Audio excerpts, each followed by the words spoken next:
लोगों ने भगवान श्री कृष्ण के बाल चरित्रों की चर्चा की, विचार किया। भगवान के जो बचपन के चरित्र हैं, भगवान ने जब गोकुल में थे तो 2 अवस्था में चरित्र किए हैं जिनका गुणगान किया जाता है, जिनके बारे में संतों ने कहा है, एदशे चरित्र केले नारायणे रांगता गोधने राखिताए। तो भगवान के विशेष रूप से दो प्रकार के चरित्र श्रवणीय है, उच्चारणीय है, आचरणीय नहीं। तो 2 प्रकार के कौन से चरित्र वे? तो रांगता गोधने राखिताए, अर्थात भगवान जब रेंग रहे थे, अपने घुटनों पर चल रहे थे, उस समय भगवान ने जो चरित्र किए हैं, और गैयाओं को चराते समय जो भगवान ने चरित्र किए हैं, उन चरित्रों का गान करना चाहिए।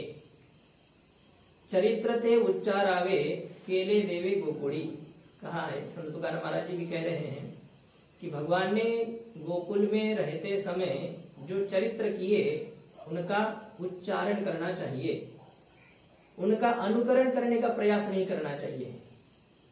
भगवान श्री कृष्ण के चरित्र अनुकरण करने योग्य नहीं है। अनुकरण राम जी के चरित्र का किया जा सकता है। राम जी का चरित्र अनुकरणीय है, आचरण करने योग्य है।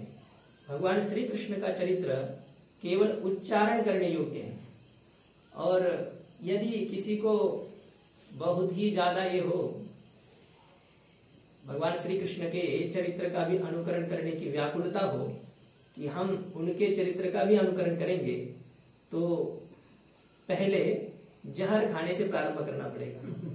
छठे दिन भगवान श्री कृष्ण ने 3 क्विंटल जहर पी लिया था, तो कोई बात नहीं, 3 क्विंटल की जरूरत नहीं है, 3 ग्राम भी पी करके देख लेना।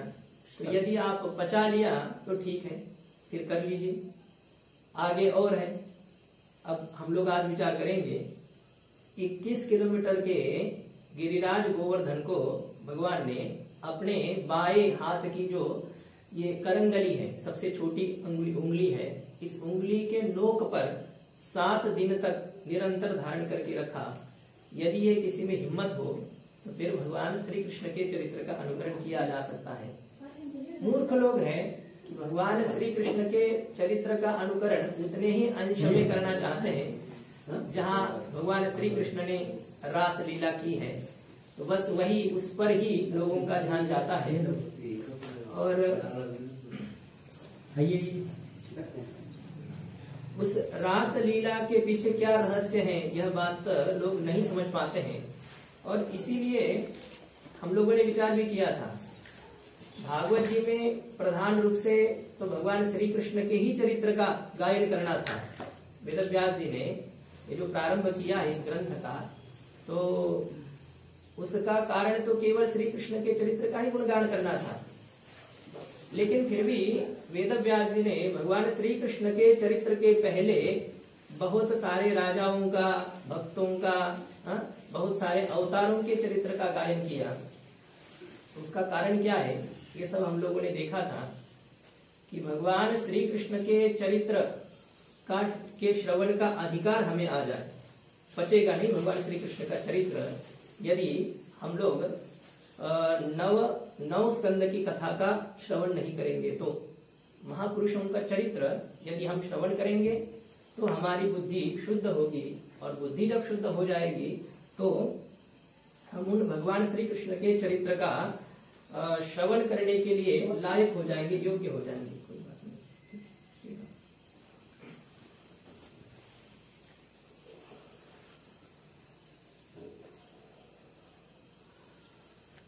भगवान श्री कृष्ण के चरित्र का श्रवण करने के लिए हम योग्य हो जाएंगे, इसलिए 9 स्कंदों तक की कथा है। 10वें स्कंद में भगवान श्री कृष्ण के चरित्र का निरूपण किया गया है। भगवान श्री कृष्ण के चरित्र ऐसे हैं, वे केवल जो सज्जन हैं, अंतर्मुख है, उनको ही आनंद देते ऐसा नहीं है। किसी भी प्रकृति का हो, चाहे वो आस्तिक हो चाहे नास्तिक हो, भगवान श्री कृष्ण के चरित्र श्रवण करने में उसको आनंद आता है। क्योंकि भगवान श्री कृष्ण के चरित्र में जिसको जो चाहिए वो मिलता है। सभी प्रकार के रस भगवान श्री कृष्ण के चरित्र में है। राम जी के चरित्र में केवल करुण रस प्रधान है। जहां तहां रोने का ही प्रसंग सा लगता है, वहां ऐसी खुशी का प्रसंग कम ही है राम जी के चरित्र में। जहां है राम जी 5 ही साल के हैं, पहले तो उनका जन्म ही नहीं होता था, तो कष्ट था, तो दुख था। राम जी का जन्म हो गया, 5 साल के हो गए, तो उतने में विश्वामित्र उनको लेने के लिए आए। फिर वही है, माता पिता की स्थिति ऐसी। फिर उसके बाद में विवाह हो गया। चलो ये तो खुशी की बात रही कुछ दिन के लिए, लेकिन वो भी ज्यादा दिन तक टिकी नहीं रही। तुरंत कई को दुर्दशा आ गई। भरत जी जब चले गए, राम जी को वनवास में जाना पड़ा।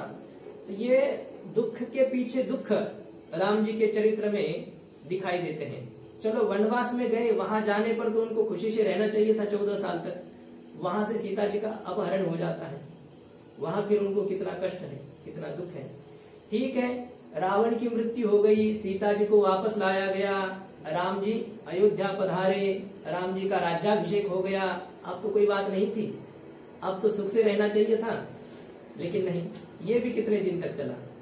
फिर उस धोबी को दुर्बुद्धि सूझी और उसने अपने पत्नी को कुछ कुत्सित शब्द कहे कि मैं उस राम जी जैसा नहीं हूँ, कि इतने साल तक उसकी पत्नी रावण के यहाँ रही और फिर भी उसने उसका स्वीकार कर लिया, मैं तुम्हारा स्वीकार नहीं करूंगी। एक दिन उसकी पत्नी गई थी किसी उत्सव में राम जी के यहाँ, तो ऐसा उसने कहा। राम जी ने सीता मैया का त्याग कर दिया। दुख ही दुख राम जी के जीवन में है, हम लोग देखते हैं। लेकिन भगवान श्री कृष्ण के भी प्रारंभ में ऐसा लगेगा जरूर। कारागार में भगवान श्री कृष्ण का जन्म हुआ, ठीक है, माता पिता भले परेशान है, लेकिन कृष्ण भगवान मस्ती में एकदम। उनको क्या तकलीफ है, उनको 11 साल तक तो जितना मौज उन्होंने 11 साल की गोकुल में रहते समय, उतना आनंद तो फिर 114 साल आगे नहीं आया उनको, जो मौज उनकी गोकुल में हुई। तो ये भगवान श्री कृष्ण के चरित्र जो है ना, वो सबको सुख प्रदान करने वाले, क्योंकि उन्होंने ही पूरा सुख का अनुभव किया है। इस प्रकार से ये भगवान श्री कृष्ण के जो चरित्र है वो बहुत ही मंगलमय है और इनकी कोई सीमा नहीं है। और कितने दिन से हम लोग कितने काला आदि के कीर्तन सुनते हैं और कितनी कथाएं सुनते हैं, तो भी भगवान श्री कृष्ण के चरित्र नए से लगते हैं। प्रतिदिन वो नूतन से हमें अनुभव में आते हैं। दिने दिने नवम नवम, ऐसा है ना एक स्तोत्र में। प्रत्येक दिन में भगवान श्री कृष्ण के चरित्र नूतन से लगते हैं, नए से लगते हैं। तो सुनने में प्रतिदिन नए आनंद की अनुभूति हमें होती है। इस प्रकार भगवान श्री कृष्ण के चरित्र हैं। जितने भक्त हो गए हैं, प्राय सभी ने भगवान श्री कृष्ण के चरित्र का गायन किया है, कोई सीमा नहीं है। असित गिरी समन स्यात् कज्जनम सिंधु पात्रे सुरतरुवर शाखा लेखनी पत्र मुर्वी लिखति यदि गृहीत्वा शारदा सर्वकालम तदपि तव गुणानाम ईश पारम न याति। है ये तो शिव महिम्न स्तोत्र का श्लोक है, लेकिन भगवान श्री कृष्ण के गुणगान के बारे में भी यही हालत है। इस श्लोक का भाव ऐसा है कि यदि भगवान श्री कृष्ण के गुणों का लेखन करना है, भगवान श्री कृष्ण के गुणों का लेखन करना है, अब लेखन करने के लिए किसको बिठाना है और किस पत्ते पर भगवान श्री कृष्ण के गुणों का गायन करना है, और उसके लिए शाही जो लानी पड़ेगी वो कौन सी लानी है, तो उसका वर्णन इस श्लोक में किया गया है। कहते कि असित गिरी, असित सित यानी सफेद होता है, असित यानी काला, जो ऊंचा ऐसा काला पर्वत है, मेरु पर्वत है, और उस मेरु पर्वत के समान यदि कज्जल मंगाया जाए, कज्जल मतलब शाही यदि मेरु पर्वत के समान हो, इतनी मेरु पर्वत मतलब कोई खेल नहीं है, छोटा मोटा पहाड़ नहीं है। मेरु पर्वत पाताल से लेकर के स्वर्ग तक है, पाताल में उसकी जड़ है, वहां से लेकर के स्वर्ग तक है। मतलब उसकी आप यदि ऊंचाई का विचार करने के लिए जाएंगे तो कुछ आप कर नहीं सकेंगे, गणित नहीं लगेगा, इतना वो ऊंचा है, उतना ही चौड़ा है। तो ऐसे मेरु पर्वत को यदि स्याही बनाया जाए, काला काला होने से उतनी मात्रा में स्याही बनाई जाए, और उस स्याही को रखने के लिए वो चाहिए ना, पात्र चाहिए, इसी पात्र में वो स्याही रखेंगे हम लोग, तो अब पात्र कौन सा लाया जाए? बोले समुद्र को ही पात्र बनाया जाए, समुद्र रूपी पात्र में वो मेरु पर्वत रूपी स्याही रख दिया जाए, और फिर अब लिखने के लिए कोई लेखनी चाहिए, कृष्ण भगवान के गुणगान लिखने के लिए, तो कौन सी लेखनी लाई जाए? सुरतरुवर शाखा, कल्प तरु जो है स्वर्ग के, उस कल्प तरु के जो पेड़ है उनकी ही लेखनी बनाई जाए।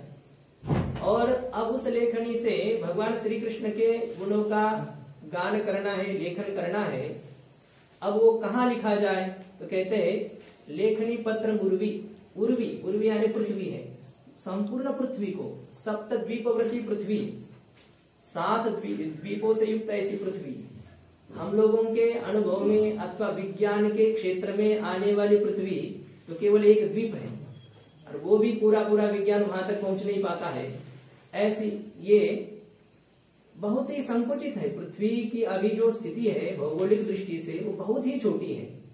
यदि हम द्वापर युग और अभी के युग के हिसाब से विचार करते हैं तो पृथ्वी बहुत संकुचित हो गई है, बहुत छोटी हो गई है। उस वृंदावन में, जो वृंदावन का क्षेत्र आज उपलब्ध है, उस वृंदावन में ज्यादा 1 करोड़ लोग खड़े रह सकते हैं, इतनी ही जगह है। बहुत ज्यादा हो जाए 1 करोड़ लोगों के लिए पर्याप्त इतनी ही वो भूमि है। लेकिन हम लोग यदि भगवान श्री कृष्ण के काल का विचार करते हैं, उस वृंदावन के क्षेत्र का, तो वृंदावन का क्षेत्र कितना था? वहां तो 1 करोड़ गौ माता तो नंद बाबा की थी, आपको बताया ही है। 50-50 लाख वाले उपनंद कई थे, 10 लाख वाले भी बहुत थे, 5 लाख वाले कितने लोग थे, मतलब अरबों तो वहां पर गैया ही इतने सब गैयाओं के लिए कितना स्थान हो रहा होगा। अच्छा चलिए, तो वो तो द्वारिका में, यहाँ की बात। भगवान श्री कृष्ण के रास लीला में 300 करोड़ गोपियां थी, गर्ग संहिता के अनुसार 300 कोटि गोपियां। तो देख लीजिए आप, भारत की प्रकृति में लोक संख्या कितनी है? 125, 140, 50 जितनी है, 150 करोड़ इतनी भारत की लोक संख्या है, पूरे भारत की लोक संख्या। और उस समय भगवान श्री कृष्ण के उस रास लीला में 300 करोड़ गोपियां उपस्थित थी। तो अब और कितनी उपस्थित नहीं थी, उनकी संख्या देखिए। और छोटी सी बहुत बच्चियां हो या बहुत बूढ़िया हो, तो कई तो उपस्थित नहीं थी ना, तो वो फिर कितनी होगी, ग्वाले कितने रहे होंगे। ये यदि हम विचार करते हैं तो पृथ्वी जो है वो संकुचित हो गई है। ये भी प्राय सबको अभी शंका होगी, इसका विचार भी हम लोग करेंगे कि वृंदावन से गिरिराज गोवर्धन 20 किलोमीटर दूर है। इतना दूर नहीं था, वृंदावन के नजदीक ही वो गिरिराज गोवर्धन था, ऐसा ही था। मतलब बीच में जो मथुरा हमें दिखाई देती है वो नहीं थी उस समय की बात, उस समय के हिसाब से। तो पृथ्वी जो है संकुचित हो जाती। कमल का पुष्प कैसे रहता है, सुबह के समय खिल जाता है और शाम होते ही जैसे सूर्यास्त हो जाता है तो वो सिकुड़ जाता है, संकुचित हो जाता है। तो इसी प्रकार से पृथ्वी का भी जो क्षेत्र होता है वो कलयुग में संकुचित हो जाता है, ऐसा ही है।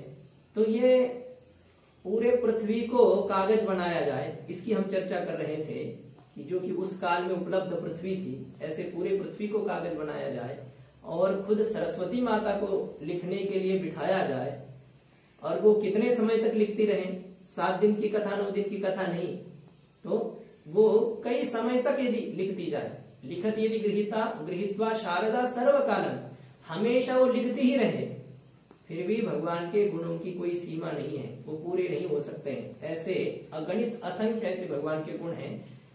ऐसा कहा जाता है कि शेष भगवान, जो भगवान विष्णु के आसन है, जिनके ऊपर भगवान शयन करते हैं, शेषशाही भगवान समुद्र में, तो वे जिनके हजारों मुख हैं, और वे शेष भगवान प्रतिदिन भगवान के गुणों का गायन करते रहते हैं, उनके नामों का गायन करते रहते हैं। और प्रतिदिन वे नूतन नूतन 1000 नामों से भगवान का अभिषेक करते, प्रतिदिन सहस्र नाम। हमारे पास जो विष्णु सहस्र नाम उपलब्ध है ना, वो तो एक दिन के हैं। ऐसे अनादि काल से लेकर के और सृष्टि के अंत काल तक शेष भगवान प्रतिदिन 1000 नामों से प्रतिदिन भगवान का पूजन करते हैं। तो भगवान के नाम कितने होंगे? अनंत नाम है, अनंत। हाँ, वो है। अब नाम जो है वो नाम का आश्रय कोई ना कोई गुण है। भगवान के जो नाम है उसका कारण क्या है किसी न किसी गुण के कारण से ही भगवान के भिन्न भिन्न नाम हुए हैं। तो भगवान के गुण कितने हैं, कितने चरित्र है, कितने लीलाएं हैं, भगवान के चरित्र की कोई सीमा नहीं है। तो हम लोग बाल कृष्ण के उस जो नटखट चरित्र है बचपन का, उनके कई चरित्रों का हमने विचार किया कि भगवान चोरी करने लगे थे। एक बाहरी दृष्टि से चोरी थी, बाकी तो हम लोगों ने कल विचार किया कि उसे चोरी नहीं कह सकते हैं, कि जिसके घर में चोरी करनी वो चाहती है कि भगवान मेरे यहाँ आए, और जैसे कि मैं नहीं देख रही हूँ ऐसे भाव से मैं बैठी रहूंगी और भगवान आकर के उसका भोग करे, इस प्रकार से गोपियां चाहती थी। इसे चोरी नहीं कह सकते हैं। वस्तु दूसरे की होनी चाहिए, दूसरे की इच्छा नहीं होनी चाहिए, और उसके पीछे उस वस्तु को लिया जाए तो चोरी कहे जा सकती है। भगवान श्री कृष्ण ने चोरी कहाँ की, चोरी वस्तुतः की ही नहीं। तो ये तो उनको आनंद प्रदान करने के लिए था ये सब कुछ, भगवान की लीला। नूतन नूतन भगवान के रोज चरित्र होते ही रहते थे। ये क्या है, गोपियां ऐसे हैं, भगवान को कुछ बहाना देकर के भी मक्खन खिलाती थी, कुछ काम लगाती थी, कहती थोड़ा सा नाच करके दिखाओ, तो भगवान नाच लेते, मक्खन का गोला देगी इसलिए। इसे भी अब देखो, ये पूरे सृष्टि का पालन करने वाला वो परमात्मा है, लेकिन उस गोपियों के पीछे वो एक गोला के लिए जैसा चाहती है वैसा वो करते थे।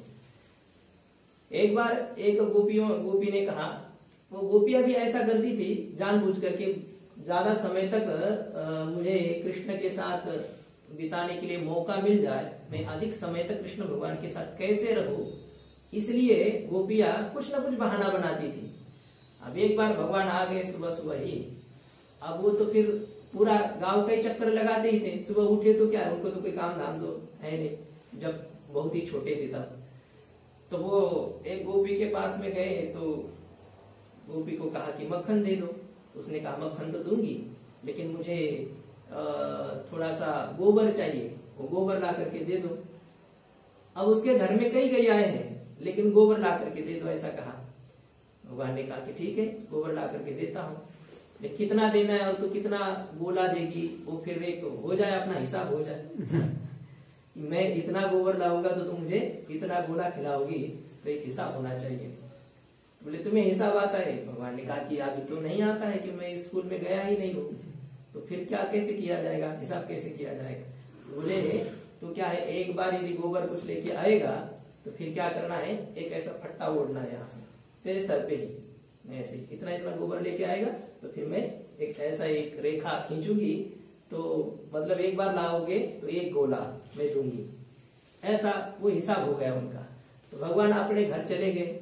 अब गोबर की क्या कमी है, वहां पर दूध दही घी की कमती नहीं है, तो गोबर कहाँ है। गोबर तो आज लोग भी आजकल की भी बहुत प्रेम से देते, कोई बात नहीं ले जाओ।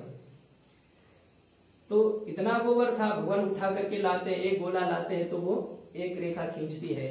ऐसा करके बहुत समय तक, अब गोला के लालच में, मक्खन के लालच में बहुत समय तक मेहनत करते रहे और वो लगाया सब। अब यशोदा मैया ने देखा क्या चल रहा है, कन्हैया क्या चल रहा है, देखा तो सब पूरा वो रेखा रेखा से गोबर से पूरा मुंह सना हुआ था। यशोदा मैया ने कहा ये क्या कर रखा है। यशोदा मैया आई और उसको पूछने लगी। कृष्ण भगवान ने कहा मैया मैया मैया रुको रुको रुको, बहुत गड़बड़ हो जाएगी। बोले क्या गड़बड़ हो जाएगी? बोले तुमको पता नहीं है, ये जो है ना, ये सब जितना खींचा हुआ है उतने मक्खन के गोले मुझे लेने हैं। अब तुम पूछ देगी तो फिर इतनी मेरी मेहनत बर्बाद हो जाएगी, छोड़ो मुझे, ऐसा कहकर के भगवान वहां से भगे। तो ये एक एक गोला के लिए, मक्खन के गोला के लिए भगवान इस प्रकार से लीलाएं करते हैं। कभी चोरी करते, तो वो तो कल हम लोगों ने देखा ही, मंडल भी बनाया था। और गोपियां जानबूझ करके भगवान को छेड़ती है कि ये मेरे घर में आकर के चोरी करे, इसलिए कहते हैं कि मेरे घर आकर के दिखाओ, मैं तुमको दिखाती हूँ। ऐसा तो उनको पता है कि इसको यदि इस प्रकार से छेड़ेंगे तो वो जरूर हमारे घर आएगा, ऐसा ये था। एक गोपी ने इसी प्रकार से कह दिया कि हमारे घर आओ, दिखाती हूँ तुमको। तो भगवान गए उनके यहाँ, रात में चले गए। वो तो सो गई थी, क्योंकि वो उस हिसाब से जाते, चोर जो चोरी करते ना, वो उनका एक होता है वो बिल्कुल मध्य रात्रि में भी नहीं जाएंगे। ऐसे 1, 2, 3, 4 बजे के समय ही ज्यादा चोरियां होती है, क्योंकि उस समय सब पूरे नींद में रहते हैं। लोग जगते भी है ना तो 12, 1, 2 बजे तक जगते रहेंगे, फिर 2 बजे तो सो जाते हैं और चोर उसी समय आते हैं, उतने समय तक वो सोते रहेंगे, उनकी नींद वो पूरी कर लेते हैं और फिर 2 बजे के उस काल में वो आते हैं। तो वो बेचारी गोपी रात भर तो जगी थी लेकिन बाद में सो गई। अब ये आ गए अपनी मंडली को लेकर के और सब अंदर घुसे, इनको दरवाजा आदि खोलने की जरूरत नहीं थी। इनको ये क्या है, आंख बंद करो तो अंदर आ जाते थे, आंख फिर बंद की जाती थी तो बाहर निकल जाते थे। कृष्ण भगवान इनके लिए तो क्या है, अंदर घुसे और अंदर घुस करके वो जो मक्खन था उस मक्खन का जो मटका है उसको खोला और सबने पर्याप्त मात्रा में पाया, कस करके पाया, लेकिन बड़ी शांति से ये सब कुछ हो गया। वो गोपी तो बेचारी पूरी नींद में थी, उसको कोई पता ही नहीं चला। अब भगवान ने कहा कि ये ज्यादा होशियार बनती है, अब इसका केवल मक्खन खाने से काम नहीं चलेगा, इसको और भी कुछ करना चाहिए, क्योंकि मुझे चैलेंज करती है, मेरे घर में आकर के दिखाओ, तो इसको ऐसा नहीं छोड़ना है, कुछ ना कुछ करना है। तो भगवान ने क्या किया, चुपचाप वहां गए, वो तो पूरी नींद में थे, तो उसके लंबे लंबे बाल थे और उस लंबे लंबे बाल और उसके पति की बड़ी दाढ़ी थी, तो वो पति की वो जो दाढ़ी है और पत्नी के जो बाल है उनको भगवान ने गांठ दी, बढ़िया से गांठ दे दी और चल दिए। अब भगवान तो चले गए। अब सुबह हो गई तो गोपी अपनी बेचारी काम में जगी, उसको 4 बजे के समय में, और जैसी जगी तो उसके बाल खींचे। वो कहती कि क्या बूढ़े हो गए तो फिर भी मजाक चल रही है, अभी इस समय कोई मजाक का समय है, मुझे उठना है, काम करना है। वो कह रही कि मुझे क्यों तुम खींच रही हो। तो दोनों को पता नहीं ना कि ये, इसको लगा कि इन्होंने ही मेरे बाल खींचे हैं और उनको लगा कि ये मेरी दाढ़ी खींच रही है। तो जब देखा दोनों ने भी जग करके तो पता चला कि किसी ने इन दोनों की गांठ लगा दी है, मतलब क्या, पतीची दाढ़ी माझी वेणी दोहीसी गांठ देऊनी, गाठ बाई कोणाचे सुटे ना, यशोदे बाळ तुझा कहाना, कोठवरी सुसु धिंगाना, ऐसा कहा है। तो ये गांठ लगाई, अब छोड़ने का बहुत प्रयास किया लेकिन खुल नहीं रही है, खोलने का नहीं, जलाने का प्रयास किया, कोई बात नहीं, उतना जल जाएगा तो चल जाएगा, लेकिन फिर भी वो गांठ जल भी नहीं रही है, खुल भी नहीं रही है। अब बाहर भी कैसे आए इस प्रकार का वो नजारा लेकर के। उस समय वो बहुत लोग शर्माते थे, आज तो कोई लज्जा है नहीं, लेकिन स्त्री नाम क्या है, भूषणम लज्जा, स्त्री का भूषण लज्जा है। जितना वो संकुचित होकर के रहेगी अपने, तो उतना वो कुलवती मानी जाती है। अब ऐसे कैसे बाहर आ जाए। और बात यह भी थी कि वो पति की अपेक्षा से लंबी थी, पति उसका बहुना था। अब आप कहेंगे ऐसे कैसे, क्या मारी गवळी वरवर दाढ़ी धरी, हाँ एक प्रमाणे, हाँ, तो वो कम ऊंची में कम थी, उसका पति ऊंची में कम था और वो ऊंची में ज्यादा थी। अब ये ऐसा कैसे हो गया, विवाह करते समय उनके माता पिता को देखना चाहिए था कि नहीं, ये सब ऐसा कैसे हो गया। तो यह बात है कि उस जमाने में विवाह बहुत बचपन में होते थे, छोटे छोटे रहते तभी विवाह हो जाते। अब कोई एक लंबा हो जाता, कोई एक बौना ही रह जाता। अब विवाह तो हो ही गया है ना, तो रहना तो ऐसा ही पड़ेगा। तो इसलिए वो तो लंबी बढ़ी थी और वो बौना था। अब उसकी दाढ़ी थी तो अब क्या है, और उसके बाल पीछे थे, तो बाहर निकलना भी है तो ऐसा निकलना पड़ेगा कि वो आगे रहेगी, उसका पति पीछे रहेगा। और ये तो विपरीत है, पति आगे होना चाहिए, पत्नी पीछे होनी चाहिए ना। अब वो आगे, अब कैसे करें। तो लोगों ने देखा कि बहुत समय हो गया है, बछड़े आवाज कर रहे हैं ना सुबह सुबह के समय, लेकिन ये लोग कैसे जगे नहीं है, क्या बात है क्या बात है। तो पड़ोसी ने आकर के आवाज लगाई, फिर भी ये चुपचाप बैठे रहे अंदर। तो उन्होंने दरवाजा तोड़ा, देखा क्या हो गया है। तो फिर वो बैठे थे बेचारे ऐसे ही, ने कहा क्या हो गया। तो उन्होंने सब कहा पता नहीं है क्या हो गया। तो दूसरे लोगों ने कहा कि मैंने सुबह सुबह तुम्हारे घर आते हुए बालकृष्ण को देखा था, सुबह सुबह मंडली के साथ आ रहा था। तो बोले बस उसी की करामत है, उसने ये सब कुछ किया है। अब बहुत उसको खोलने का प्रयास लोगों ने भी किया, जलाने का प्रयास किया, लेकिन वो बन नहीं रहा था। अब बोले क्या करें, अब उसी के पास जाना पड़ेगा, वही खोलेगा। या तो और ये भी है कि उनको भी पता चलना चाहिए कि ये कैसे कैसे करता है नाटक, मतलब कितना हमें परेशान करता है, ये भी उनको भी समझ में आएगा। अब वो सब निकली यात्रा। अब भगवान ने इतनी यात्रा, उनकी इतनी तो परेशानी की, उनको कष्ट दिया ही ना, इतना पर्याप्त था। लेकिन उन्होंने अपने मित्र को भी भेजा फिर वहां पर नाचने के लिए, गाने के लिए। देखो मजा, मतलब ये जो है ना, इसकी ढिंड कैसे निकाली जाती है, उस प्रकार से गाते बजाते हुए। हाँ, तो ये सब भगवान की मंडली पीछे हंस रहे, उपहास कर रहे हैं बेचारे, जैसे कैसे वहां पर पहुंचे और यशोदा मैया को कह रहे, देख तेरे लाला ने ये सब कुछ कर दिया ऐसा, अब इसमें क्या प्रमाण है ऐसे। तो यशोदा मैया कह रही कि तुम कैसे कह रहे हो कि इसने वो गांठ लगाई है ऐसी। तो बोले क्या है, इस प्रकार की गांठ लगाने वाला और कोई हो ही नहीं सकता है, ऐसी गांठ कोई लगा नहीं सकता, ये तेरे ही पुत्र ने किया है। कृष्ण भगवान कहते कि देखो मैया, तो इसी प्रकार से मेरे पीछे पड़ती है, लोग कुछ ना कुछ मेरे ऊपर ही आरोप करती है। अब बताओ, मैं रात भर तेरे पास सोया था कि नहीं? अब यशोदा मैया को वैसे, हाँ ठीक है, तो सोया ही था, उसको वैसे दिखाई दिया, और ये तो ऐसा करके कब आता था किसी को पता भी नहीं चलता था। तो अब क्या करें, अब प्रमाण तो विशेष तो है नहीं। लेकिन उस गोपी ने कहा कि यशोदा मैया कुछ भी कहो, इसको बताओ और ये गांठ छोड़ दे।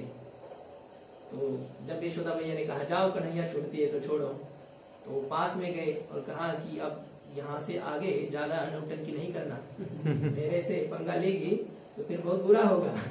चुपचाप उसको कह रहे हैं और भगवान ने गांठ खोल दी। बेचारे लज्जित होकर के वहां से चली गई। ऐसे बहुत भगवान परेशान करते।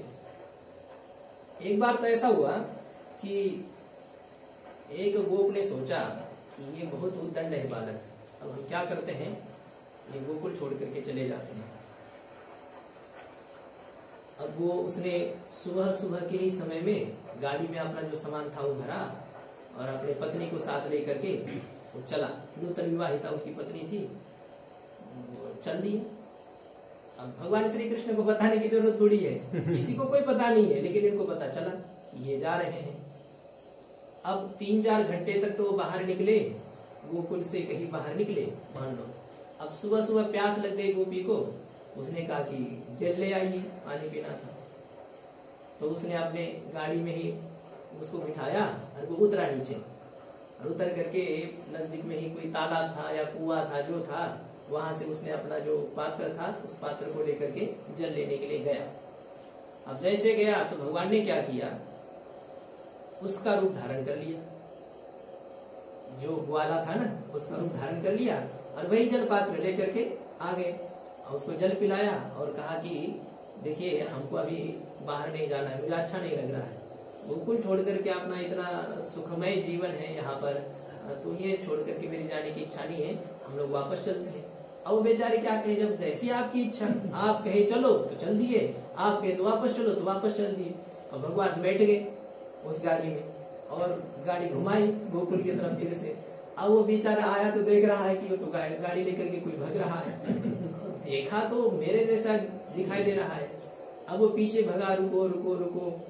अब भगवान कह रहे कि देखो मेरे जैसे रूप धारण करके ये सब लोग हैं, इनके ऊपर विश्वास नहीं करना है। और आए, वापस आए, वो बेचारा चिल्लाता हुआ आया पीछे से और कह रहा है कि मेरी पत्नी है। और भगवान ने उसी के जैसा रूप धारण किया था, तो भगवान कह रहे कि मेरी पत्नी है ये। अब लोगों के सामने गए तो दोनों एक जैसे दिखाई दे रहे थे, मेरी पत्नी दोनों भी कह रहे थे, अब क्या किया जाए। तो फिर अब ये सब जो मामला है वो राजा के पास गया, नंद बाबा जी के पास में, ये ऐसे ऐसे ये दोनों भी कह रहे हैं कि ये मेरी पत्नी, अब क्या किया जाए। नंद बाबा जी भी थोड़े बहुत तो जान ही चुके थे कि ये ऐसा ही, यही विचित्रता करता है, विचित्रपना करता है, इसी का कोई होगा। लेकिन कैसे समझे कि कोई कौन सच है कौन झूठा है, ये पता नहीं चल रहा था ना।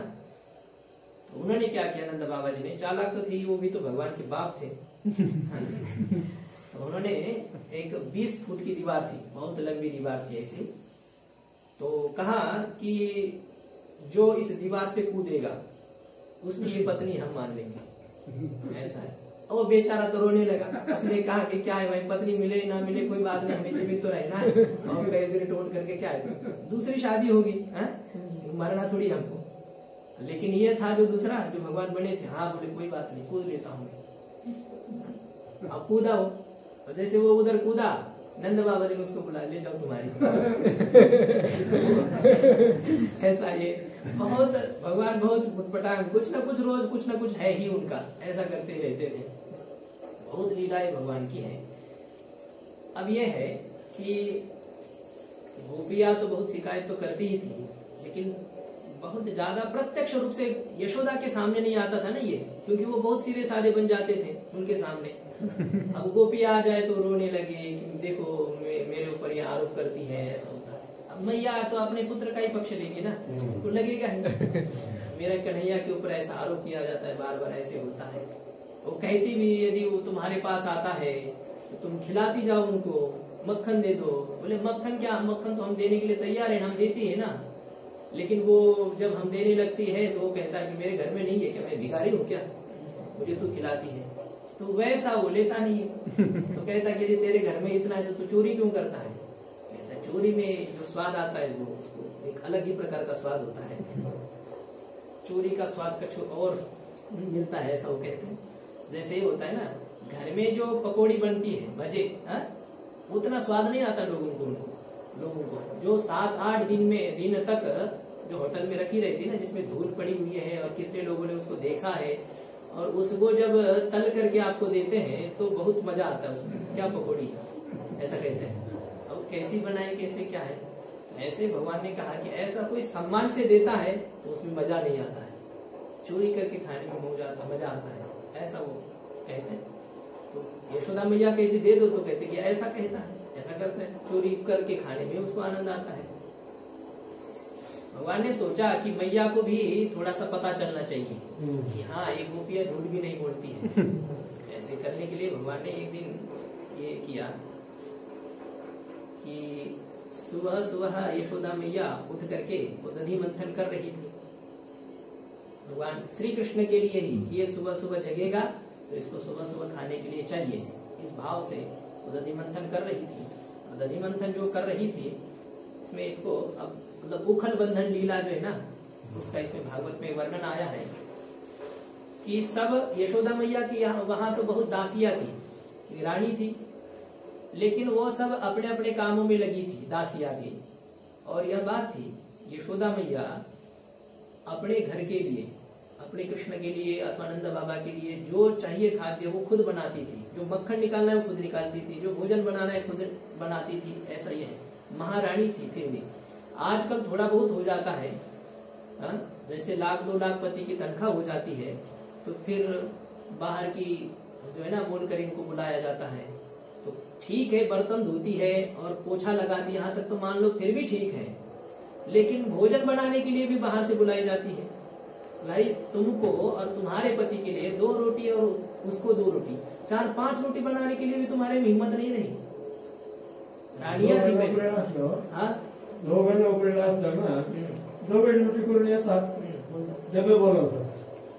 बाहर से बुलाएंगे, चलिए ये भी ठीक है, कम से कम वहां तक भी हम स्वीकार कर लेंगे कि दोनों भी थके हुए हैं और एक आधी बार बुलाते हैं तो कोई बात नहीं। लेकिन अब छुट्टी है या छुट्टी भी नहीं है तो केवल पति नौकरी में है, वो कुछ नहीं करती है, तो अपना बना करके तो उनको पवाना चाहिए कि नहीं। लेकिन आजकल की भैंसियां ऐसी, अब फिर सुबह सुबह घूमने के लिए जाएगा, 4-5 किलोमीटर दौड़ेगी, क्यों, शरीर भारी हो रहा है, घर के काम नहीं करना है। और ऐसा ही है, यशोदा मैया अपने घर के लिए जो है मक्खन आदि को खुद निकालती थी प्रेम से।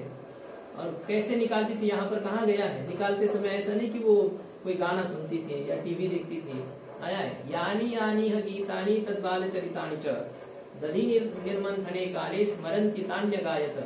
भगवान श्री कृष्ण के ही चरित्रों का गुणगान करती थी, जो सुनाते समय सुबह सुबह वो गाने गाती थी भगवान श्री कृष्ण के बारे में निरंतर। भगवान श्री कृष्ण का देखिए शरीर से सब क्रियाएं हो रही है, चल रहा है, काम चल रहा है, मन से भगवान श्री कृष्ण का चिंतन हो रहा है और वाणी से भी उन्हीं का ही गुणगान हो रहा है। ऐसे वो मंथन कर रही थी। अब जो भगवान को काया वाचा मन राधा गौरन करीते मंथन अविरत हरि के मनात चिंतन, निरंतर भगवान का चिंतन भी चल रहा है, मंथन भी हो रहा है और निरंतर चिंतन भी हो रहा है। और जब हम शरीर से, मन से और वाणी से भगवान से ही संबद्ध हो जाते हैं, उनका ही गुणगान करते हैं, उनका ही श्रवण हो रहा है, उनका ही चिंतन हो रहा है, शरीर से उनके लिए ये क्रिया हो रही है, तब भगवान सो नहीं पाते हैं। भगवान कैसे सो सकते हैं जब उनका भक्त गा रहा है और भगवान आराम से सो जाए? ये हो नहीं सकता है।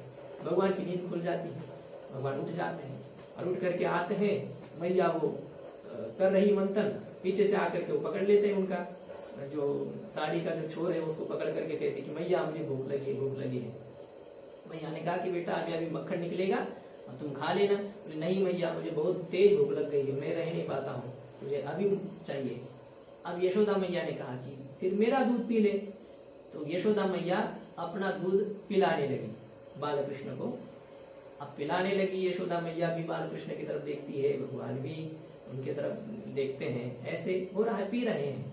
भगवान को लगा कि अब थोड़ा सा और कुछ देखा जाए कि मैया का सही मेरे प्रति ही ज्यादा प्रेम है या इस दधी क्या मक्खन आदि के प्रति प्रेम है, ये देखना चाहिए।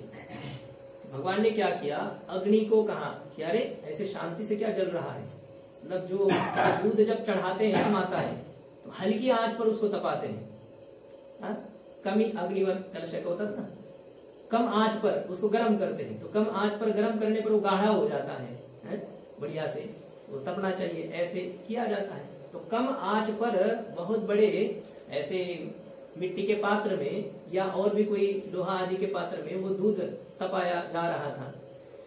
और वह भी जो दूध था वह भी वैसे देखा जाए तो बालकृष्ण के लिए ही था, क्योंकि भगवान श्री कृष्ण सब गैयाओं का दूध नहीं पीते थे, उनके लिए कोई विशेष गैया थी, उन्हीं का दूध पीते थे। वो पद्मगंधा नाम की एक नस्ल थी भारत में, इतनी प्रकार की नस्ल हमारे गैयाओं की थी, कई रंग की गैयाएं थी और कई दूध देती थी। ऐसा नहीं कि 1-2 लीटर, ऐसा नहीं है। ये जर्सी आदि क्या देती है, 20-40, उससे तो क्या है, देशी गाय का दूध ठीक है, 20 से 40 लीटर, 20 से 40 लीटर देती है। हाँ, इतना वो उस समय का दूध देने वाली गाय थी, वो माता देती थी। लेकिन आजकल उनके साथ ऐसे दुर्व्यवहार के कारण से उनका कहाँ वात्सल्य बना है। हमारी गाय अभी ब्राजील में लेके अपनी गिर गाय तो वहाँ पे वो 40 लीटर दूध दे रही है, अभी दे रही है। हाँ, क्योंकि उसको उन्होंने प्योर बनाया।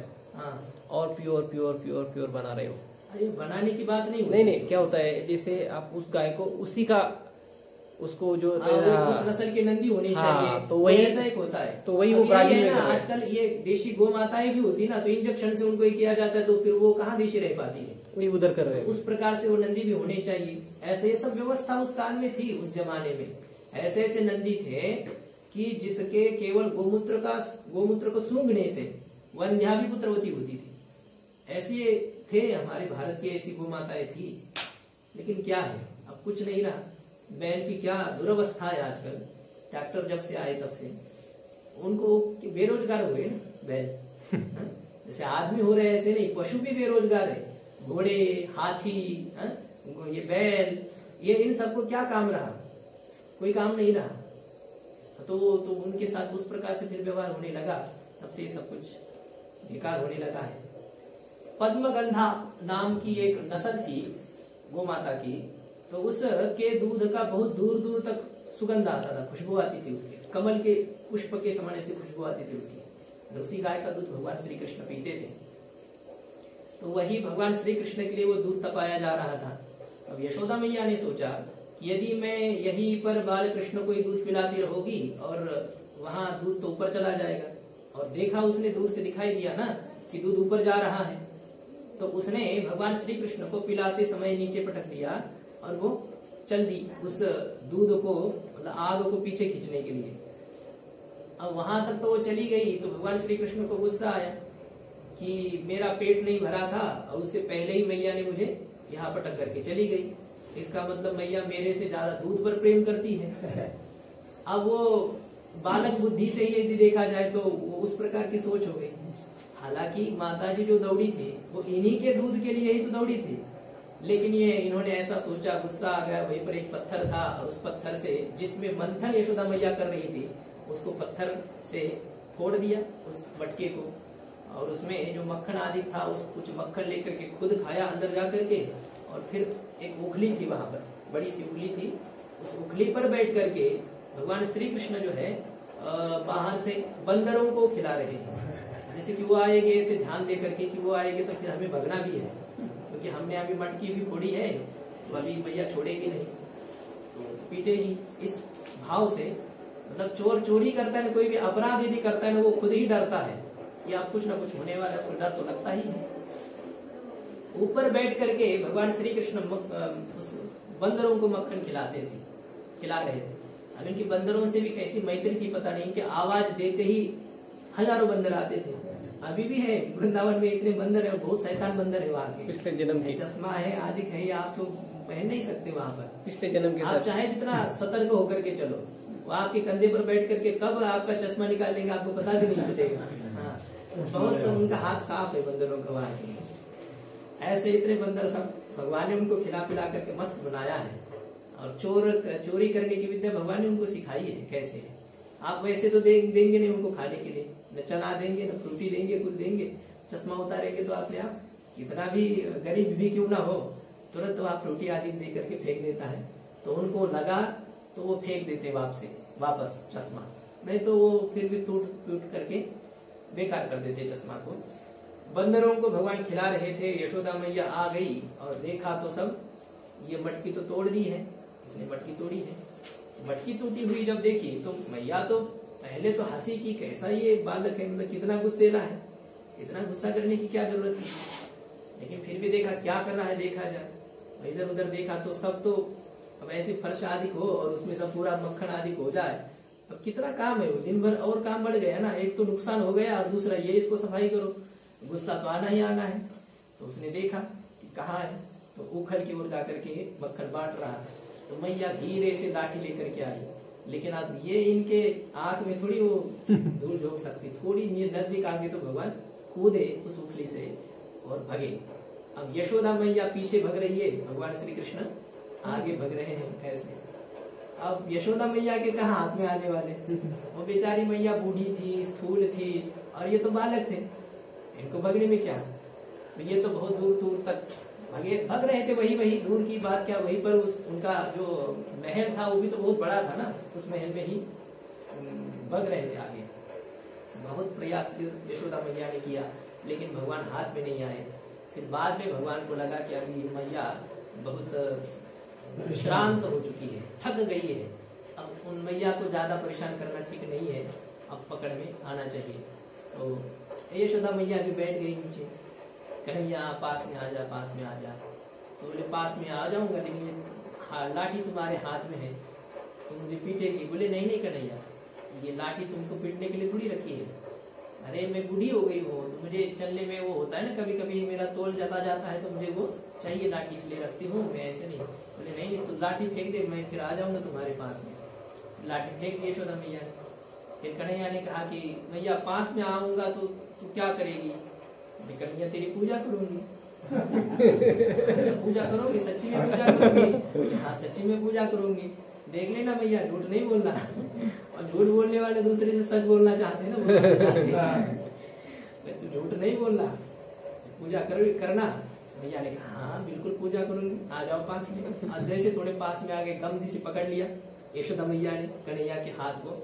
हाँ ऐसी पूजा करती हूँ, छठी का दूध याद आ जाए, ऐसे नानी याद आ जाए, ऐसा जो कहते हैं ना, ऐसे। मैया बहुत नाराज थी। मैया ने क्या किया, जिस उखली से तूने ये सब बर्बाद किया है ना मेरा मक्खन आदि, उसी उखली को मैं तुमको बांध देती हूँ। अब उस आंगन में उखली थी वो, तो उस उखली को बांधने के लिए मैया कन्हैया को लेकर के जाती है। सब गोपियां देखती है, तो गोपियां कहती है कि अरे मैया क्यों इसको बांध रही हो। बोले तुम बात मत करो, जब कुछ तुम्हारे घर में होती है तो शिकायत करने यहाँ आती हो, मेरा बालक है, मैं जो कुछ करूंगी, तुम जाओ यहाँ से, भगो।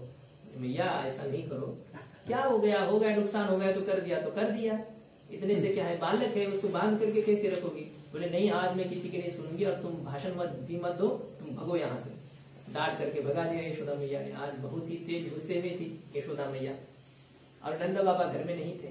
ये तो गृहिणी को फिर घर वाले होते तो वो दबा सकते हैं, और जब वो नहीं है तो उनके ऊपर कौन शासन करेगा। वो रानी थी, अब उनको किसकी सुनेगी वो। सब गोपिकाओं को वहां से उन्होंने भगा दिया, तुम अपना अपना काम करो, यहाँ हमारे घर में तुम लोग ये दिमाग मत लगाओ। हमारे घर का मामला है, हम पीटेंगे चाहे जो करेंगे, तुम भगो यहाँ से। भगवान यशोदा मैया ने सब गोपिकाओं को भगा दिया और आखिरी बाल कृष्ण को उन्होंने बांध ही दिया। अब मैया को भी लगा कि इनको नहीं बांधना चाहिए, लेकिन बांधने के बिना ये सीधा नहीं होगा ना, इसलिए उनको भी कभी कभी ऐसा करना पड़ता है। ये कहा गया है, लालयत 5 वर्षाणि 10 वर्षाणि ताड़येत्, लालयत 5 वर्षाणि 10 वर्षाणि ताड़येत्, प्राप्ते तु षोडशे चैव पुत्रम मित्रवद आचरेत्। 5 साल तक लालन करना चाहिए, प्यार करना चाहिए बच्चे के ऊपर, लेकिन 10 साल तक उसको पीटना चाहिए बढ़िया से। जो कुछ बोलने में ज्यादा चरचर करे ना तो मुंह में देना चाहिए उसके, तो वो सीधा हो जाता है, नहीं तो फिर तो आगे बिगड़ जाएगा ना वो। माँ बाप को अच्छा लगता है, क्या कहते ना, अंग्रेजी सीख करके आते you are buffalo, you are donkey, तो उनको बहुत अच्छा लगता है कि देखो बच्चा अंग्रेजी सीख रहा है, कितना अच्छा बोल रहा है। ये सब नहीं होना चाहिए। जब चाहे तब बच्चे के साथ कठोरता से व्यवहार होना भी चाहिए माता पिता को। यदि बच्चे के साथ कठोरता का व्यवहार नहीं करेगा तो आगे गुंडा बनेगा फिर, जो आप लोगों ने सुना ही है। एक किसी बहुत बड़े गुंडे को राजा ने पकड़ा और उसको फांसी की सजा सुनाई गई, क्योंकि बहुत ही जगह पर उसने लोगों को परेशान किया था, मार दिया था, ऐसे वैसे था। तो फांसी की सजा जब सुनाई गई, अब बात ये थी कि उसको बाप नहीं था, तो अब मैया अकेली थी। अब मैया क्या करती, बालक जो करे कोई बात नहीं, कोई बात नहीं, कोई बात नहीं, ऐसा ये करती गई। तो वो फिर प्रतिदिन उसकी उद्दंडता बढ़ती गई, बढ़ती गई, बढ़ती गई। आखिर उसको फांसी की सजा देने का समय आ गया। इतना उसने अपराध किया, फांसी पर उसको चढ़ाना है। तो उसको आखिरी जब पूछा गया कि तुम्हारी आखिरी इच्छा क्या है, तुम क्या चाहते हो, तो उसने कहा कि मेरी आखिरी इच्छा कि मुझे मेरे मैया को मिलना है, माँ को मिलना है। सबको लगा कि भाई माँ का इकलौता बेटा है, और चाहे जैसा हो माँ के प्रति प्रेम तो होना ही चाहिए, होता ही है, इसलिए माँ को मिलना चाहता होगा। मैया को बुलाया गया, मैया रोती रोती हुई आ गई कि बेटा तुमको कितनी बार मैंने समझाने का प्रयास किया, हाथ तो कभी नहीं उठाया, लेकिन बहुत समझाया, लेकिन तुम मानी नहीं, मानी नहीं, इसलिए ऐसा हो गया। अब जैसी मैया पास में आ गई, बालक ने प्रणाम नहीं किया, एक खींच करके उसके कान के पीछे लगा दी मैया के, तो मैया तो गिर गई उधर। तो सबने कहा कि कैसा दुष्ट है, कम से कम अपनी मैया को तो छोड़ना चाहिए इसको। तो मैया तो अपना सब सहन कर लेती कि बेटा तुमने मुझे मारा, क्यों मारा? बोले ये जो मैं आज फांसी पर चढ़ रहा हूं ना, ये तुम्हारे वजह से, यही थप्पड़ तुम मुझे 20 साल पहले देती, मैं फांसी पर नहीं चढ़ता। अब तुमने मुझे थप्पड़ नहीं दी, तो अब मुझे देने की फिर स्थिति आ गई। शासन होना चाहिए बच्चे पर। तो यशोदा मैया ने भी यही सोचा कि इसको मैं अभी शासन नहीं करूंगी तो ये बहुत ही ज्यादा उद्दंड बनेगा, तो उसको बांधने का प्रयास किया। यहाँ तो कहाँ भी है, यशोदा मैया ने बांधने के लिए भी बहुत प्रयास किया, लेकिन भगवान श्री कृष्ण को बांध नहीं पा रही थी। 2 उंगली रस्सी कम हो रही थी, इतनी रस्सी कम पड़ जाती कई बार, मतलब एक रस्सी लाई तो 2 उंगल कम हो गई। बहुत लंबी लंबी रस्सी रहती है 10-20 फीट की, लेकिन फिर भी भगवान श्री कृष्ण को बांध नहीं पा रही थी। फिर दूसरी रस्सी जोड़ी उसने, लगा कि कम हो रहा होगा तो दूसरी रस्सी लाई, फिर भी 2 उंगल कम हो जाती। तो यशोदा मैया ने कई रस्सियां यहाँ पर लाई, लेकिन फिर भी वह भगवान श्री कृष्ण को बांधने के लिए समर्थ नहीं हो पाई। 2 अंगुल रस्सी हर बार कम रह जाती। तो इसमें टीकाकारों ने बहुत भाव इसमें दिए हैं कि 2 ही अंगुल रस्सी कम क्यों हो जाती। तो भगवान श्री कृष्ण ये कहना चाहते हैं कि जब तक रजोगुण और तमोगुण है तब तक मैं बंधन में नहीं आ सकता हूँ, इन 2 गुणों को हटा दो, मैं बांधूंगी। घमंड है यशोदा मैया में, ये रजोगुण तमोगुण के विकार जब तक है तब तक भगवान पकड़ में नहीं आते, बांधने में नहीं आते हैं। अथवा भगवान ये भी कहना चाहते, सूचित करना चाहते हैं कि अहंता और ममता इन दोनों को हटाना है। अहंकार, मैं और मेरापन, ये जब तक है तब तक मैं बंधन में नहीं आ सकता हूँ, ऐसा भगवान इससे सूचित करना चाहते हैं। तीसरा भाव यह भी इसमें दिया जाता है कि भगवान श्री कृष्ण ये कहते हैं यदि मुझे पाना हो तो केवल अपने पुरुषार्थ से काम नहीं चलेगा। हम ऐसा नहीं अपने कह सकते कि उनको आना पड़ेगा, हम अपने पुरुषार्थ से उनको बुला करके रखेंगे, ऐसा नहीं। भगवान जो है वो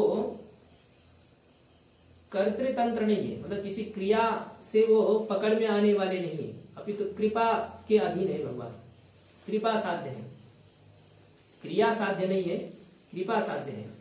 हम अपने पुरुषार्थ करने से भगवान को पकड़ नहीं सकते हैं। हाँ, हमारे पुरुषार्थों को देख करके यदि भगवान को दया आ जाए, कृपा आ जाए, तो फिर भगवान पकड़ में आ सकते हैं। तो मतलब भगवान क्या सूचित करना चाहते हैं, मुझे पकड़ने के लिए दो चीजें चाहिए। एक तो आपका पूरा पूरा पुरुषार्थ करना चाहिए, आपको बहुत मेहनत आप करेंगे भगवान के प्राप्ति के लिए, और फिर दूसरी बात है भगवान की कृपा। तो हमारा पुरुषार्थ और भगवान की कृपा, ये यदि दो मिल जाते हैं तो भगवान मिलते हैं, नहीं तो भगवान की प्राप्ति नहीं होती है। जैसा है, भगवान ने देखा कि मैया बहुत ही परेशान है, तो भगवान ने कहा कि मैं बांधू। हाँ, यशोदा मैया ने कहा कि बांध ले। तो भगवान ने जैसे अपने हाथ में ले लिया तो उनको क्या है, तुरंत बांध गए, भगवान बंध गए। हाँ, रस्सी तो फिर हो गई, इतने रस्सी की जरूरत भी नहीं पड़ी। भगवान को बांध करके यशोदा मैया तो अपने अपने काम में चली गई, और भगवान फिर रो भी रहे थे, ऐसे मुझे बांध दिया ऐसे, और देख रहे थे ना क्या होता है। हमें एकांत में कोई पीटे, मैया आदि हो, अथवा हम एकांत में गिरे, हमको किसी ने देखा न हो, तो हम उठ करके चल देते हैं। छोटे से बच्चे देखो ना, गिर जाते हैं ना, तो पहले पीछे देखते हैं कि कोई हमें देख रहा है। जैसे कोई देखने वाला हो तो जोर से चिल्लाते हैं, रोते हैं। और यदि किसी ने नहीं देखा ना, तो उनको खून भी निकल जाए ना, तो भी उठ करके चल देते हैं। ऐसा है। दूसरा देखता है तो आदमी को रोना आता है। अब कृष्ण भगवान को, अब गोपियां तो आती ही रहती थी, अब वो देखती तो इनको रोना आता कि देखो मुझे अंदर अंदर बांध देती तो कोई बात नहीं, घर के सामने मुझे बांध रखा है अंगने में, सब देख रहे हैं ना मुझे बांधा हुआ है ऐसा, तो वो रोते ऐसे। लेकिन यशोदा मैया तो किसी की सुनने वाली नहीं थी उस दिन। उन्होंने कहा कि नहीं, आज तो मैं छोड़ूंगी नहीं, आज दिन भर ऐसे ही बांध करके रखूंगी। ठीक है, ऐसे बांध करके रखा। और थोड़ी देर जब हो गई तो भगवान श्री कृष्ण वहां पहले तो उखली पर बैठे थे, नीचे कूदे और उखली को लेकर के नंद बाबा जी के आंगन में बहुत बड़े दो पेड़ थे, यमनार्जुन नाम के दो पेड़ थे, एक इधर और एक इस तरफ, ऐसे दो पेड़ थे। तो भगवान श्री कृष्ण अपने उखली को लेकर के बीचों बीच आ गए, वहां से नीचे जो जगह थी उस जगह से वहां पर वो गए और जोर से झटका दे दिया। बहुत पुराने पेड़ थे, हाँ, नंद बाबा को भी याद नहीं है, ऐसे पुराने पुराने बहुत जमाने के वो पेड़ थे।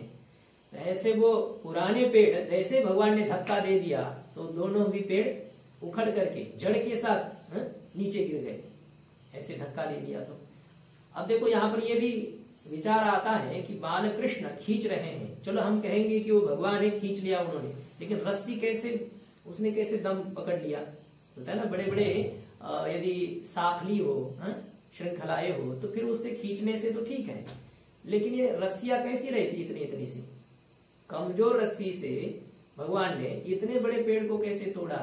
तो ये सब सोचने की जरूरत नहीं है। भगवान श्री कृष्ण किसी में भी कुछ भी सामर्थ्य प्रदान दे सकते हैं। अब वो चाहे सामर्थ्य देने की क्या जरूरत है, उनके संकल्प मात्र से बड़ी बड़ी सृष्टियां, अनंत सृष्टियों की उत्पत्ति होती है, अनंत सृष्टियों का संहार होता है। उनको दो पेड़ों को गिराने के लिए कोई अधिक ताकत लगानी पड़ेगी या कोई विशेष रस्सी लगेगी, वो कुछ भी किसी से भी कर सकते हैं। तो भगवान ने जैसे वो दो पेड़ों को उखाड़ दिया, तो कहते हैं उन दो पेड़ों के उखाड़ने पर वहां से दो पुरुष बाहर आ गए दिव्य स्वरूप धारण करके, और उन दो पुरुषों ने भगवान को प्रणाम किया, भगवान की स्तुति की, और भगवान की स्तुति करके वे दो पुरुष चले गए, ऐसा यहाँ है। अब देखो वो दो पुरुष चले गए, उसके बाद में पेड़ों का आवाज आया गिरने का, ये सब है उनका, वो कुछ भी करेंगे और कर सकते हैं, उनके लिए बाद में आवाज आया। लेकिन उससे पहले यह भी है, राजा ने प्रश्न पूछा है परीक्षित जी ने कि महाराज ये जो दो पेड़ थे, ये दो पेड़ भगवान ने जिनको तोड़ा वो कौन है? तो शुकदेव भगवान ने कहा था कि ये कुबेर के दो पुत्र थे, नल कुबर और मणिग्रीव नाम के कुबेर के दो पुत्र थे।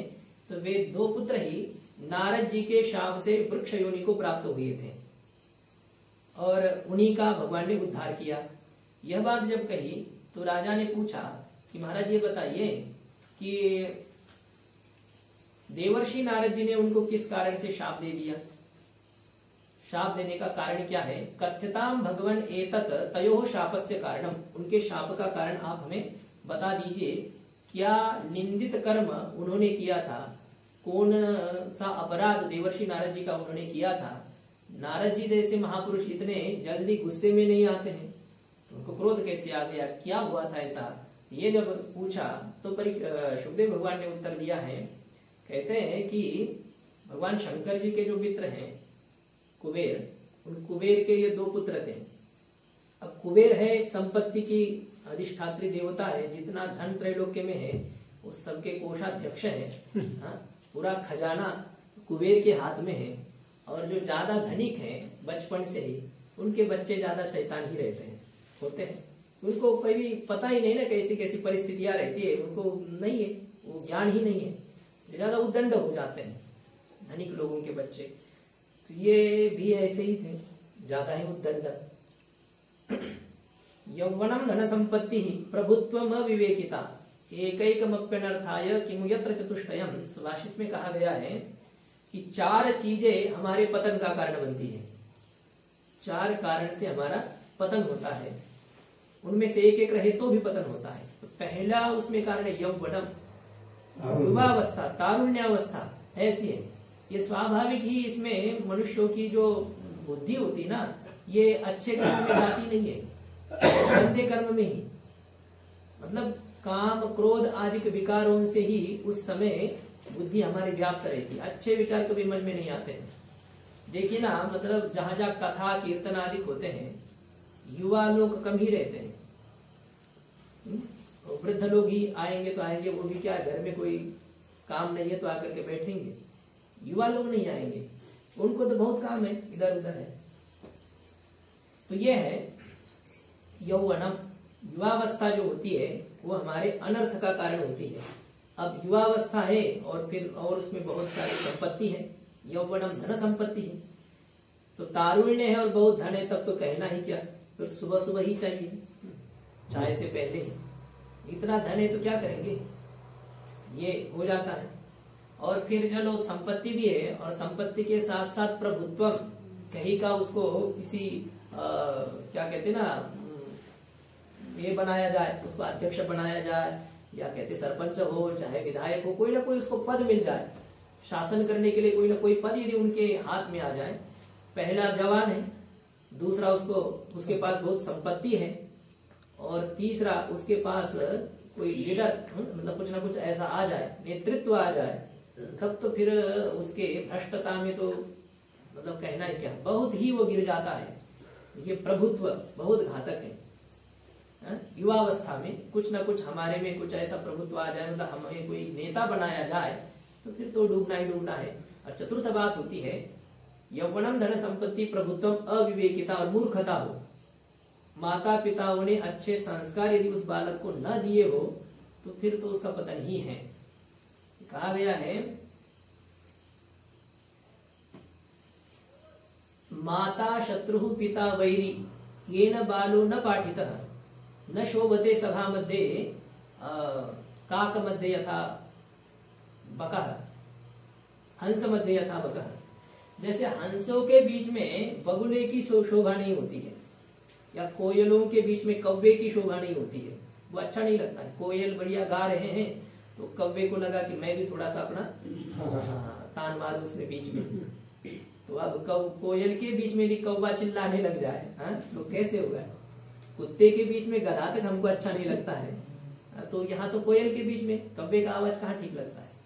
जैसे कोयल के बीच में कौवे की शोभा नहीं होती है, हंसों के बीच में बगुले की शोभा नहीं होती है, उसी प्रकार से जिस माता पिता ने बालक को शिक्षित नहीं किया है, शिक्षित करना मतलब संस्कृत करना, पढ़ाना लिखाना अनुचित है, ये हम नहीं कहते हैं कि आजकल की जो आधुनिक शिक्षाएं हैं कि आपने कलेक्टर किया, आपने डॉक्टर बनाया, आपने टीचर बनाया, जो जो कुछ आपने किया ठीक किया आपने, लेकिन उससे भी महत्व की बात होती है कि उनको संस्कृत आपने बनाया कि नहीं बनाया, अच्छे आचरण से युक्त आपने किया कि नहीं, अच्छे संस्कार उनके ऊपर डाले कि नहीं। नहीं तो बच्चे तो जाते हैं हॉस्टल में रहते हैं और वहां शराब पीते हैं, ये कह रहे हैं, ये पार्टनर बता रहा था। हाँ, शराब में अभी ड्रग्स भी चल रही है, देख रही है, ये सब हो रहा है। तो अब शराब आ गई तो क्या क्या नहीं आता है, वो सब एक दूसरे से जुड़े हुए हैं। हाँ, शराब है, व्यभिचार है, चोरी है, फिर कुछ भी करेगा। अब बताइए, वो इंजीनियर भी हो जाए, वो डॉक्टर भी हो जाए, और क्या क्या बहुत बड़े पद पर भी प्रतिष्ठित हो जाए, लेकिन यदि वो आचरण भ्रष्ट हो जाए तो फिर उसकी जिंदगी नरक है ना। खुद तो नरकमय तो दुखमय तो जीवन जिएगा ही, लेकिन माता पिता को भी कितना कष्ट देगा। ऐसे ही होता है। तो ये बालक के संस्कार अनिवार्य है। तो अविवेकिता, यदि संस्कारहीनता हो तो उसका पतन हो जाता है ऐसे बालक का। संस्कृत उसे करना चाहिए। यशोदा मैया ने यही सोचा कि मेरे बाल कृष्ण को मुझे संस्कार देने पड़ेंगे, मुझे कठोर होना पड़ेगा। ऐसे ही अच्छा, ये कुबेर की बात हम सोच रहे थे कि कुबेर के पुत्र थे और धनवान के पुत्र होने के कारण से ज्यादा उन्मत्त हो गए और मदिरा पी करके जल क्रीड़ा कर रहे थे अप्सराओं के साथ। हाँ, नंगे होकर के वो भी जल क्रीड़ा कर रहे थे। देवर्षि नारद जी निकले वहां से, नारायण नारायण करते हुए जब जा रहे थे, कम से कम महापुरुषों को देख करके तो कोई शर्म आनी चाहिए थोड़ी बहुत। ये बिल्कुल उस प्रकार की स्थिति हो जाती है ना। आदमी जब उन्मत्त हो जाता है ना, तो उसको सामने कौन जा रहा है कौन आ रहा है कोई ध्यान नहीं है, वो उसकी मजाक करेगा। और तो नारद जी जा रहे थे, अप्सराओं ने जब देखा तो अप्सराएं थोड़ी सी शर्मा गई, उन्होंने तुरंत कपड़े अपने पहन लिए। और ये जो दोनों थे ये बहुत ज्यादा उन्मत्त हो गए और प्रणाम आदि करना तो दूर ही, कपड़ा पहनना तो दूर ही, उनके ऊपर ही पानी उछलने लगे। आ जाओ बाबा, आ जाओ, आ जाओ बाबा बाबा। अब ऐसे उनका ये करने लगे तो नारद जी का हो गया। हाँ, ये ऐसा है, नारद जी ने सोचा कि कोई बात नहीं है, ये तो है उन्मत्त, लेकिन यदि इनको शिक्षा न दी जाए तो फिर तो उनका पतन होगा ना। तो इनके हित के लिए मुझे इनको दंड देना पड़ेगा, देना चाहिए। इस प्रकार से नारद जी ने सोचा कि या ये शरीर है, ये क्या क्या होने वाला है शरीर का। हा? मिट्टी में मिलेगा तो कीड़े खा जाएंगे, आग में जलाएंगे तो राख हो जाएगी। हा? और नहीं तो क्या है, तीन ही गतियां इस शरीर की कही गई है ना। या तो इसका जो है ना मल बन जाएगा, मतलब कोई हिंस्र पशु आदि इस शरीर को खा जाएंगे तो क्या होगा, इसका मल विष्ठा बन जाएगी। और यदि जलाया जाएगा तो भस्म हो जाएगा, और जमीन में गाड़ दिया जाएगा तो कीड़े बन जाएंगे। ऐसा तो ये शरीर है। तो इस शरीर के उपभोग के लिए इस प्रकार से उन्मत्त होना ये उचित नहीं है। इनको समुचित शिक्षा मुझे देनी चाहिए। तो इसलिए नारद जी ने उनको शाप दिया, तुम लोग इतने उन्मत्त हो रहे हो, तुमको इतना भी शौचाचार नहीं रहा, ये इतना भी तुम्हें क्या कहते हैं, मतलब क्या करना चाहिए, आचरण ही रहा, शिष्टाचार। शिष्टाचार तुम्हें इतना भी नहीं रहा कि तुम लोग प्रणाम करना तो छोड़ ही दिए, और इस प्रकार से ये तुम असद व्यवहार कर रहे हो, दुर्व्यवहार कर रहे हो। जाओ तुम पेड़ बन जाओ, वृक्ष बन जाओगे, और जब बाल कृष्ण भगवान आएंगे तो उस समय तुम्हारा उद्धार करेंगे। देवताओं के हिसाब से 100 साल तक तुम वृक्ष रहोगे। ऐसे देवताओं के 100 साल, देवताओं के 1 साल का मतलब होता है हमारे 365 साल। हमारे जो 1 साल होता है ना, वो देवताओं का 1 दिन होता है। हमारे 1 वर्ष साल देवताओं का 1 दिन है। उत्तरायण उनका दिन है और दक्षिणायन देवताओं की रात्रि है। मतलब 24 घंटा जो देवताओं के हैं वो हमारा 1 साल है। तो आप उस हिसाब से देखिए, उनके 100 साल आपको करने हैं, इसका मतलब हमारे 365 साल होने पर उनका 1 साल होगा। और उस हिसाब से 100 साल तक वृक्ष के योनि में रहेंगे, तो मतलब आपको गिनाना है 365 गुना 100, 36,500। हाँ 36,500 और आगे। तो ये इतने साल तक आप पेड़ बन करके रहोगे, ऐसा उन्होंने शाप दे दिया। वो पेड़ बन करके रहे थे तो उनका उद्धार हो गया। भगवान बालकृष्ण ने उनका उद्धार किया। और जैसे आवाज हो गई, अच्छा उन्होंने ये फिर स्तुति भी की है भगवान की। तो स्तुति में उन्होंने कहा कि हे भगवान, वाणी गुणानुश्रवणे श्रवणौ कथायाम हस्तौ च कर्मसु मनस्तव पाद योर्नः स्मृत्याम शिरस्तव निवास जगत प्रणामे दृष्टि सताम दर्शनेस्तु भवत्तनूनाम। ये बहुत ही सुंदर श्लोक है, इसलिए बता रहे हैं। वे कह रहे हैं, अब जब उतर जाती है ना तो फिर रास्ते पर आ जाते हैं। अब उनको पता चला कि हमारे इस गलती के वजह से हमें इतने दिन तक इस पेड़ के योनि में रहना पड़ा। पेड़ की योनि मतलब क्या है, पानी मिले तो मिले, न मिले तो न मिले, वैसे बेचारे सूख जाते हैं। बहुत ही पीड़ा है वहां उस योनियों में। तो वे कह रहे हैं, भगवान से प्रार्थना कर रहे हैं कि हे भगवान, हमारी वाणी गुणानुकथने, हमारी वाणी हमेशा आपके गुणों के वर्णन में ही लग जाए। आप कृपा कीजिए, हम निरंतर आपके गुणों का ही गायन करते रहें, हमारी वाणी निरंतर आपके गुण के कथन में लगे और हमारे दोनों श्रोत्र कथा के सुनने में लग जाए। श्रवणौ कथायाम, जो दो श्रोत्र हैं वो कथा के श्रवण में लगे रहें। हस्तौ च कर्मसु, और हमारे जो दो हाथ हैं वो आपके ही कार्य के लिए, आपकी पूजा करना है, आपके मंदिर में झाड़ू लगाना है, आपके कोई वस्त्र धोना है, हाँ, और जो कुछ महापुरुष हैं उनकी कोई सेवा करनी है, इसमें ही हमारे हाथ लग जाए।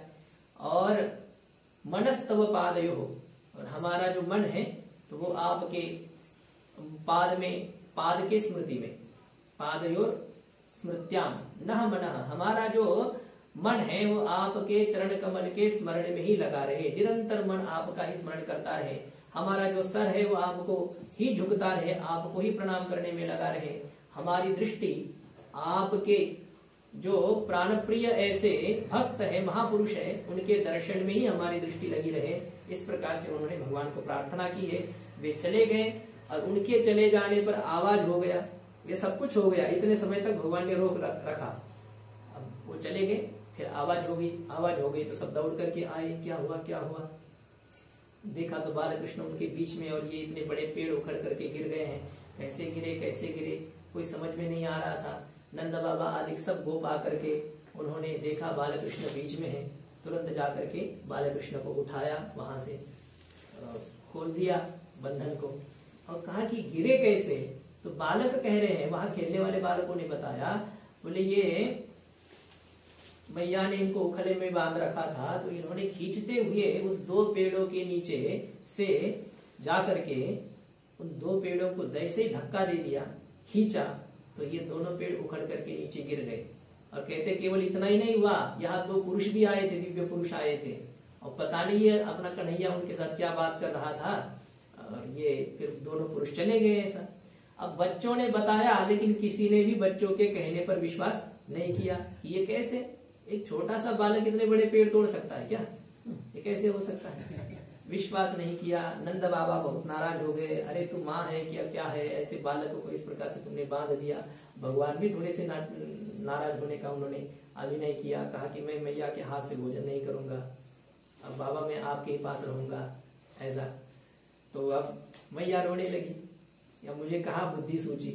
कितनी गोपियां कह रही थी कि ऐसा मत करो ऐसा मत करो, मैंने कर दिया, ऐसा रोने लगी। तो अब जब मैया को रोते समय देखा बालकृष्ण ने, तो फिर बालकृष्ण को रहा नहीं गया और तुरंत बाबा के हाथ से अपने हाथ को छोड़ करके मैया के पास में जाकर कहा, मुझे मैया भूख लगी है, मुझे खिलाओ खिलाओ, ऐसा करके मैया खुश हो गई। ऐसे बालकृष्ण के कई चरित्र है। आगे एक सुखिया मालिन का चरित्र आता है, संक्षिप्त में भागवत में इसमें दिया है।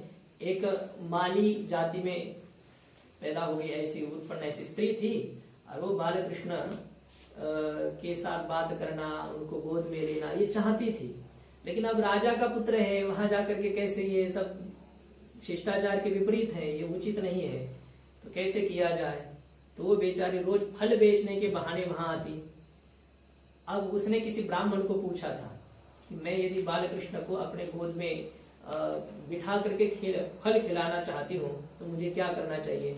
उस ब्राह्मण ने कहा था कि तुम रोज जाकर के वो जो नंद जी का जो भवन है ना, जितना उनकी 108 परिक्रमा किया करो, 1 साल तक रोज परिक्रमा करनी है, और निरंतर भगवान के नामों का जप करना है।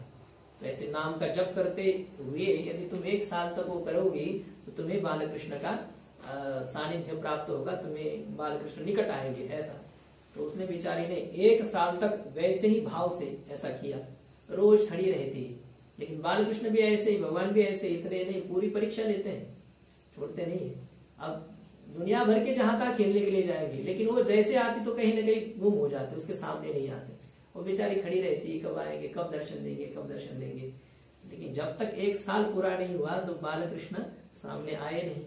और जिस दिन उसका 1 साल पूरा हो गया, अब भगवान बहुत कुछ करना चाहते इसमें। ब्राह्मण ने कहा था ना, तो ब्राह्मण को भी सम्मान देना है कि उसको होना चाहिए ना कि ब्राह्मण देवता ने कहा कि अब सच्ची हो गई वो बात कि भगवान ने मुझे दर्शन दे दिया। तो ब्राह्मण की बात भी सच्ची करनी है और इनका भी पूरा वो भाव बनना चाहिए, क्योंकि बहुत जल्दी में यदि कोई मूल्यवान चीज हमें मिल जाती है ना तो उसकी कीमत नहीं रहती, फिर बहुत आसानी से कोई चीज मिल जाती है, तो बहुत कष्ट करके करके करके कोई चीज मिल जाती है तो उसमें देखो हमें बहुत महत्व बुद्धि रहती है, उनसे बहुत प्रेम रहता है कि हमने बहुत परिश्रम पूर्वक इसको किया है, ऐसा उनको लगता है। किसान अपने कष्ट का कुछ करके जब कुछ बनाता है, मकान आदि जो है, उसका कितना प्रेम रहता है उसके ऊपर, क्योंकि एक एक कीट उसको पता है कि कैसे कैसे खरीदी है उसने, ये सब रहता है ना उसको।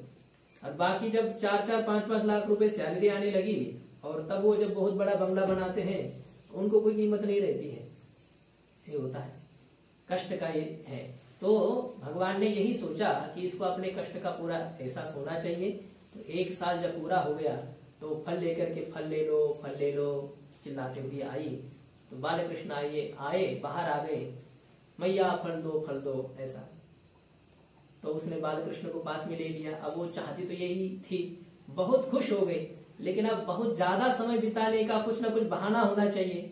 तो उसने कहा कि कन्हैया मैं कोई फल देने के लिए नहीं आई हूँ, मैं फल बेचने वाली हूँ, पैसा चाहिए तब मैं फल दूंगी। अब उस जमाने में पैसा नहीं था, वो धान्य आदि जो है वो कोई हीरे मानिक मोती जो कुछ रहते उस हिसाब से व्यवहार चलता था। मैं तो बेचने वाली हूँ, मैं ऐसे नहीं दूंगी फल, जाओ मैया से कुछ लेके आओ। अब बालकृष्ण दौड़े वहां से और कुछ धान आदि जो रखा हुआ था, अब इनको तो पता ही था घर में कहाँ से, तो उन्होंने भरी वो मुट्ठी ऐसा अपने हाथ में लेकर के वो चले। अब बालकृष्ण एक छोटी सी उनके ये है, उनको तो पूरा भी नहीं आता कि कैसे होना चाहिए ऐसा कि धान्य नीचे नहीं गिरे।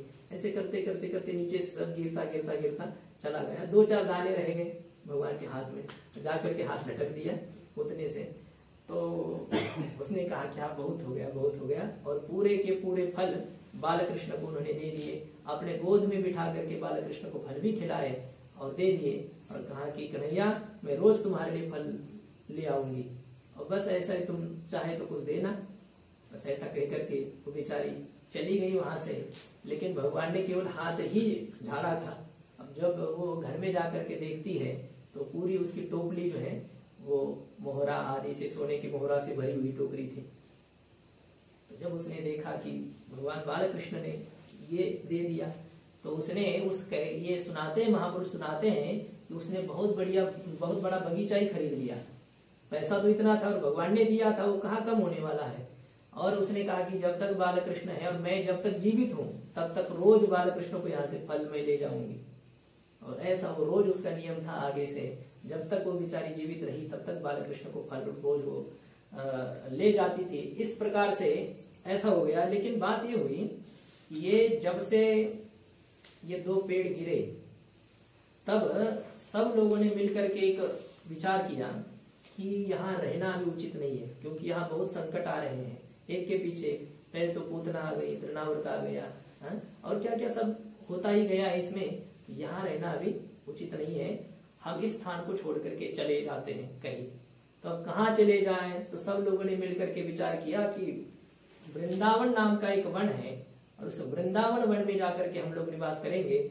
ऐसा जब कहा तो सबने कहा कि ये बहुत अच्छा है, क्योंकि हमारे गौ माता के लिए वहाँ खाने पीने के लिए बहुत पर्याप्त सुविधा है, हम लोग जैसे कैसे रहेंगे।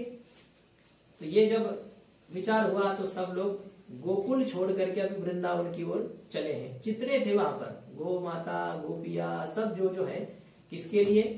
बालकृष्ण के ऊपर यहाँ पर बहुत संकट आते थे, तो सबका प्रेम बालकृष्ण के ऊपर है। तो यदि उनको यहाँ पर तकलीफ है तो हम नहीं रहेंगे यहाँ पर, और चल दिए हैं। ये नहीं कि नंदा बाबा यशोदा मैया छोड़ करके चले गए लोग गोकुल। पूरे गोकुलवासी ही कृष्ण भगवान के लिए छोड़ करके, अपने बड़े बड़े अच्छे अच्छे मकान भी तो उन्होंने बनाए होंगे, वो सब छोड़ करके चले गए कृष्ण भगवान के लिए। वृंदावन में जाकर के वहां रहने लगे। छकड़े में बिठाया बालकृष्ण को, बलदेव जी को, अब लेकर के चले हैं। वहां जाकर के जब उन्होंने वृंदावन की शोभा देखी, बहुत संतुष्ट हो गए। बालकृष्ण ने वो देख करके कहते अब धीरे धीरे भगवान बड़े भी हो रहे थे। तो भगवान अभी 5 साल के जब हुए तो फिर उन्होंने मैया को कहा कि मैया अब मैं गौ माता को चराने के लिए जाऊंगा। तो मैया ने कहा कि कन्हैया तुम अब बहुत छोटे हो, अब इतनी जल्दी तुम्हें नहीं जाना चाहिए। उन्होंने कहा कि नहीं मैया मुझे तो जाना है। अब बहुत ज्यादा आग्रह किया तो कहा कि ठीक है। फिर अच्छा सा मुहूर्त देख करके भगवान को वो माता ने पहले कहा कि तुम बछड़े को चराने के लिए जाओ, छोटे छोटे बछड़े जो है ना बछड़े के पीछे जाना है। अर्थात भगवान अभी वत्सपाल बने। क्या बने? वत्सपाल, बछड़े को चराने वाले भगवान बने। और अपने मित्र मंडल तो उनका था ही पहले से ही, जो चौर्य मंडल था तो वही अब इस तरफ आया और सब वो बछड़े को लेकर के भगवान चराने के लिए रोज जाते हैं, जाने लगे। कहते हैं कि उस एक दिन ऐसे ही गए थे भगवान, तो बछड़े के रूप में एक राक्षस आया, वत्सासुर। इस अध्याय में वत्सासुर को भगवान ने मारा है, बछड़े के रूप में आया था वह। अब बलदेव और भगवान श्री कृष्ण के तो समझ में आया कि वत्सासुर है, मतलब राक्षस है। भगवान धीरे धीरे उसको जैसे कि पता ही नहीं, भगवान जानते ही नहीं है, इस प्रकार के भाव से उसके पास में गए। अब उसने भी देखा कि पास में आए, अब मैं उनको पैर से मार दूंगा, इस प्रकार से सोचा। लेकिन भगवान ने बहुत जल्दी से जाकर के उसके दोनों पीछे वाले पैर पकड़े और घुमा करके ऐसे कहीं पर पटक दिया, बहुत बड़े चट्टान पर। तो वो वत्सासुर समाप्त हो गया। फिर ऐसे एक दिन जमुना जी के तट पर गैया चरा रहे थे, ये ज्यादा दूर नहीं जाते थे, अभी छोटे छोटे थे ना।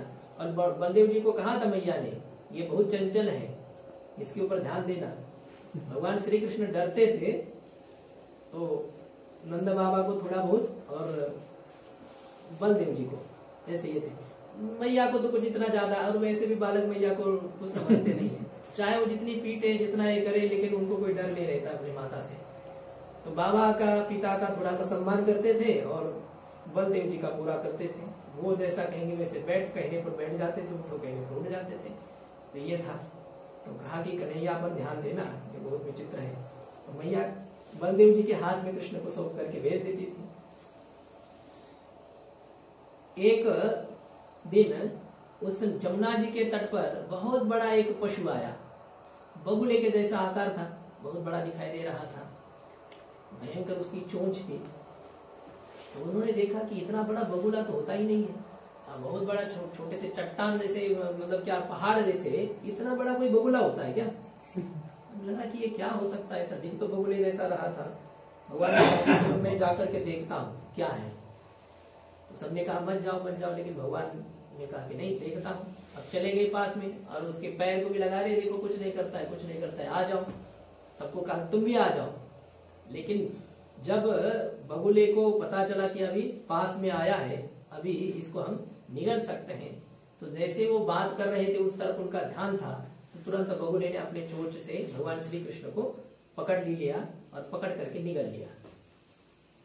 जैसे ही बगुले ने भगवान को निगल लिया है, तो तब सब जो बालक थे उनके मानव शरीर से प्राण ही निकल गए। इस प्रकार की स्थिति हो गई, जोर जोर से रोने लगे।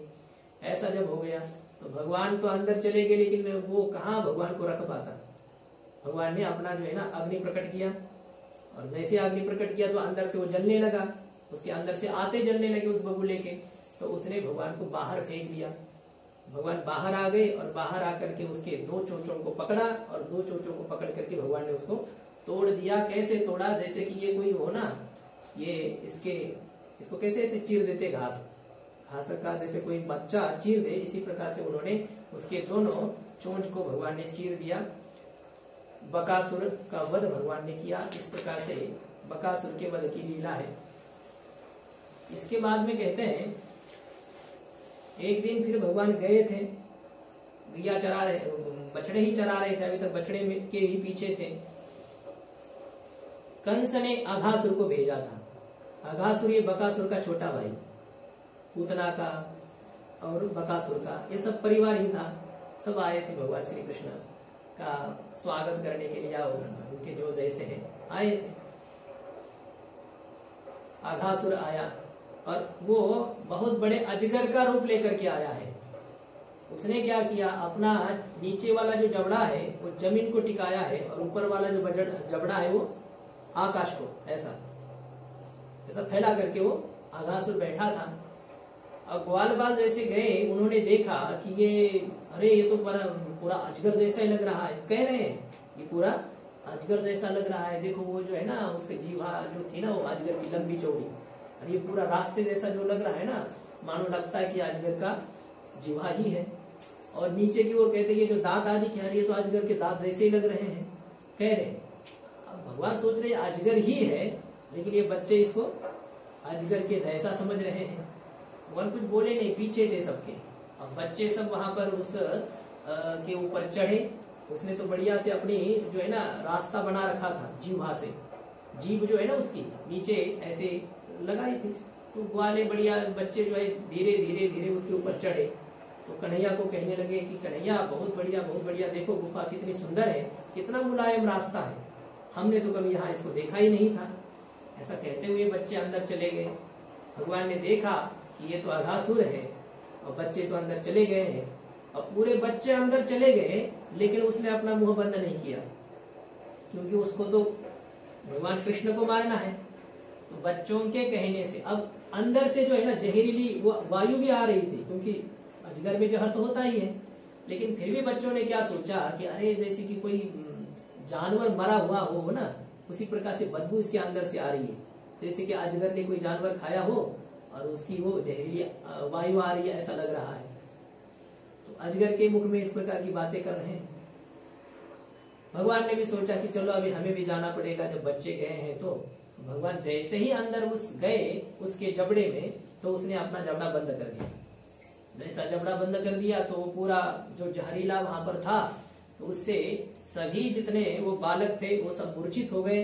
और फिर जब मूर्छित होते हुए भगवान ने देखा, तो भगवान ने अपने शरीर को बढ़ाया, और भगवान ने बढ़ा करके उसका जो जबड़ा है ना वो जबरदस्ती से उसको फैला करके उसको तोड़ दिया, चिरोनी सांडेला वो चीर दिया। भगवान ने उसको फाड़ दिया। अघासुर को भगवान ने मार दिया, बहुत बड़ा अघासुर, उसको मार दिया।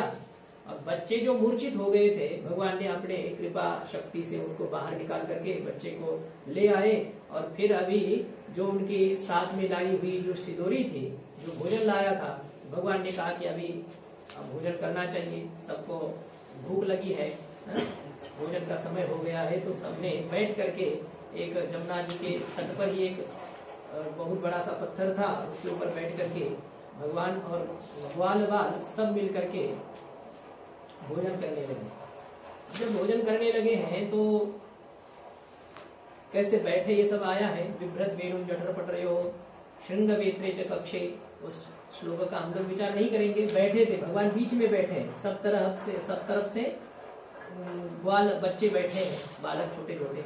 वैष्णविया फेरी गड़िया मध्य भागे हरी, अवघियांची करी समाधान सारी के। हाँ, भगवान बीच में बैठ करके सबको खिला रहे थे। लेकिन ये थे, भगवान बीच में बैठने पर भी किसी को ऐसा नहीं लग रहा था कि भगवान की पीठ मेरे तरफ है। सबको लग रहा था कि मैं भगवान के मुख के तरफ ही हूँ। जैसे आप जैसे मेरे तरफ देख रहे हैं, लेकिन आपकी पीठ भी तो किसी की तरफ है। लेकिन उधर बैठने वाले लोगों को भी, बच्चे को भी लग रहा था कि भगवान का मुख मेरे ही तरफ है। इस प्रकार से भगवान सबको बांट रहे थे। सब अपने हाथ लेकर के भगवान ने सबकी सिदोरी इकट्ठी करके और उसमें सबको मिला रहे थे, खिला रहे थे। देवता लोग आ गए उनको खाने के लिए, लेकिन भगवान ने उनके हाथ में कुछ दिया नहीं। काल्याची आसे थे वो जड़ी धाले माँ से, पहले तो वहां आए, वहां नहीं मिला। फिर उन्होंने यह सोचा कि अभी ये हाथ धोने के लिए जब जाएंगे जमुना जी में तो उनकी घुटन हम खाएंगे। इस भाव से वो मछली बने। लेकिन भगवान ने आगे क्या कहा था कि ये हाथ धोने के लिए आज जमुना जी में नहीं जाना है, आज हाथ कीरी सांगाते हाथ, मतलब कहा इसी को आप हाथ को पूछना है।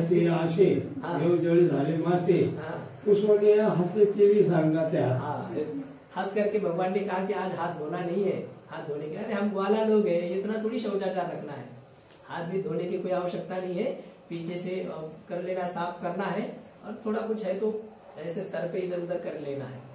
ग्वाले तो पूरे भगवान के ही चेला थे, जैसे कहा वैसा मानते थे। एक बात यह भी थी कि भगवान ने सबकी सिदोरी तो उसमें मिलाई थी, लेकिन एक भगवान का मित्र था, सखा था, मधुमंगल, वो गरीब था, शांडिल्य ऋषि का पुत्र था ये।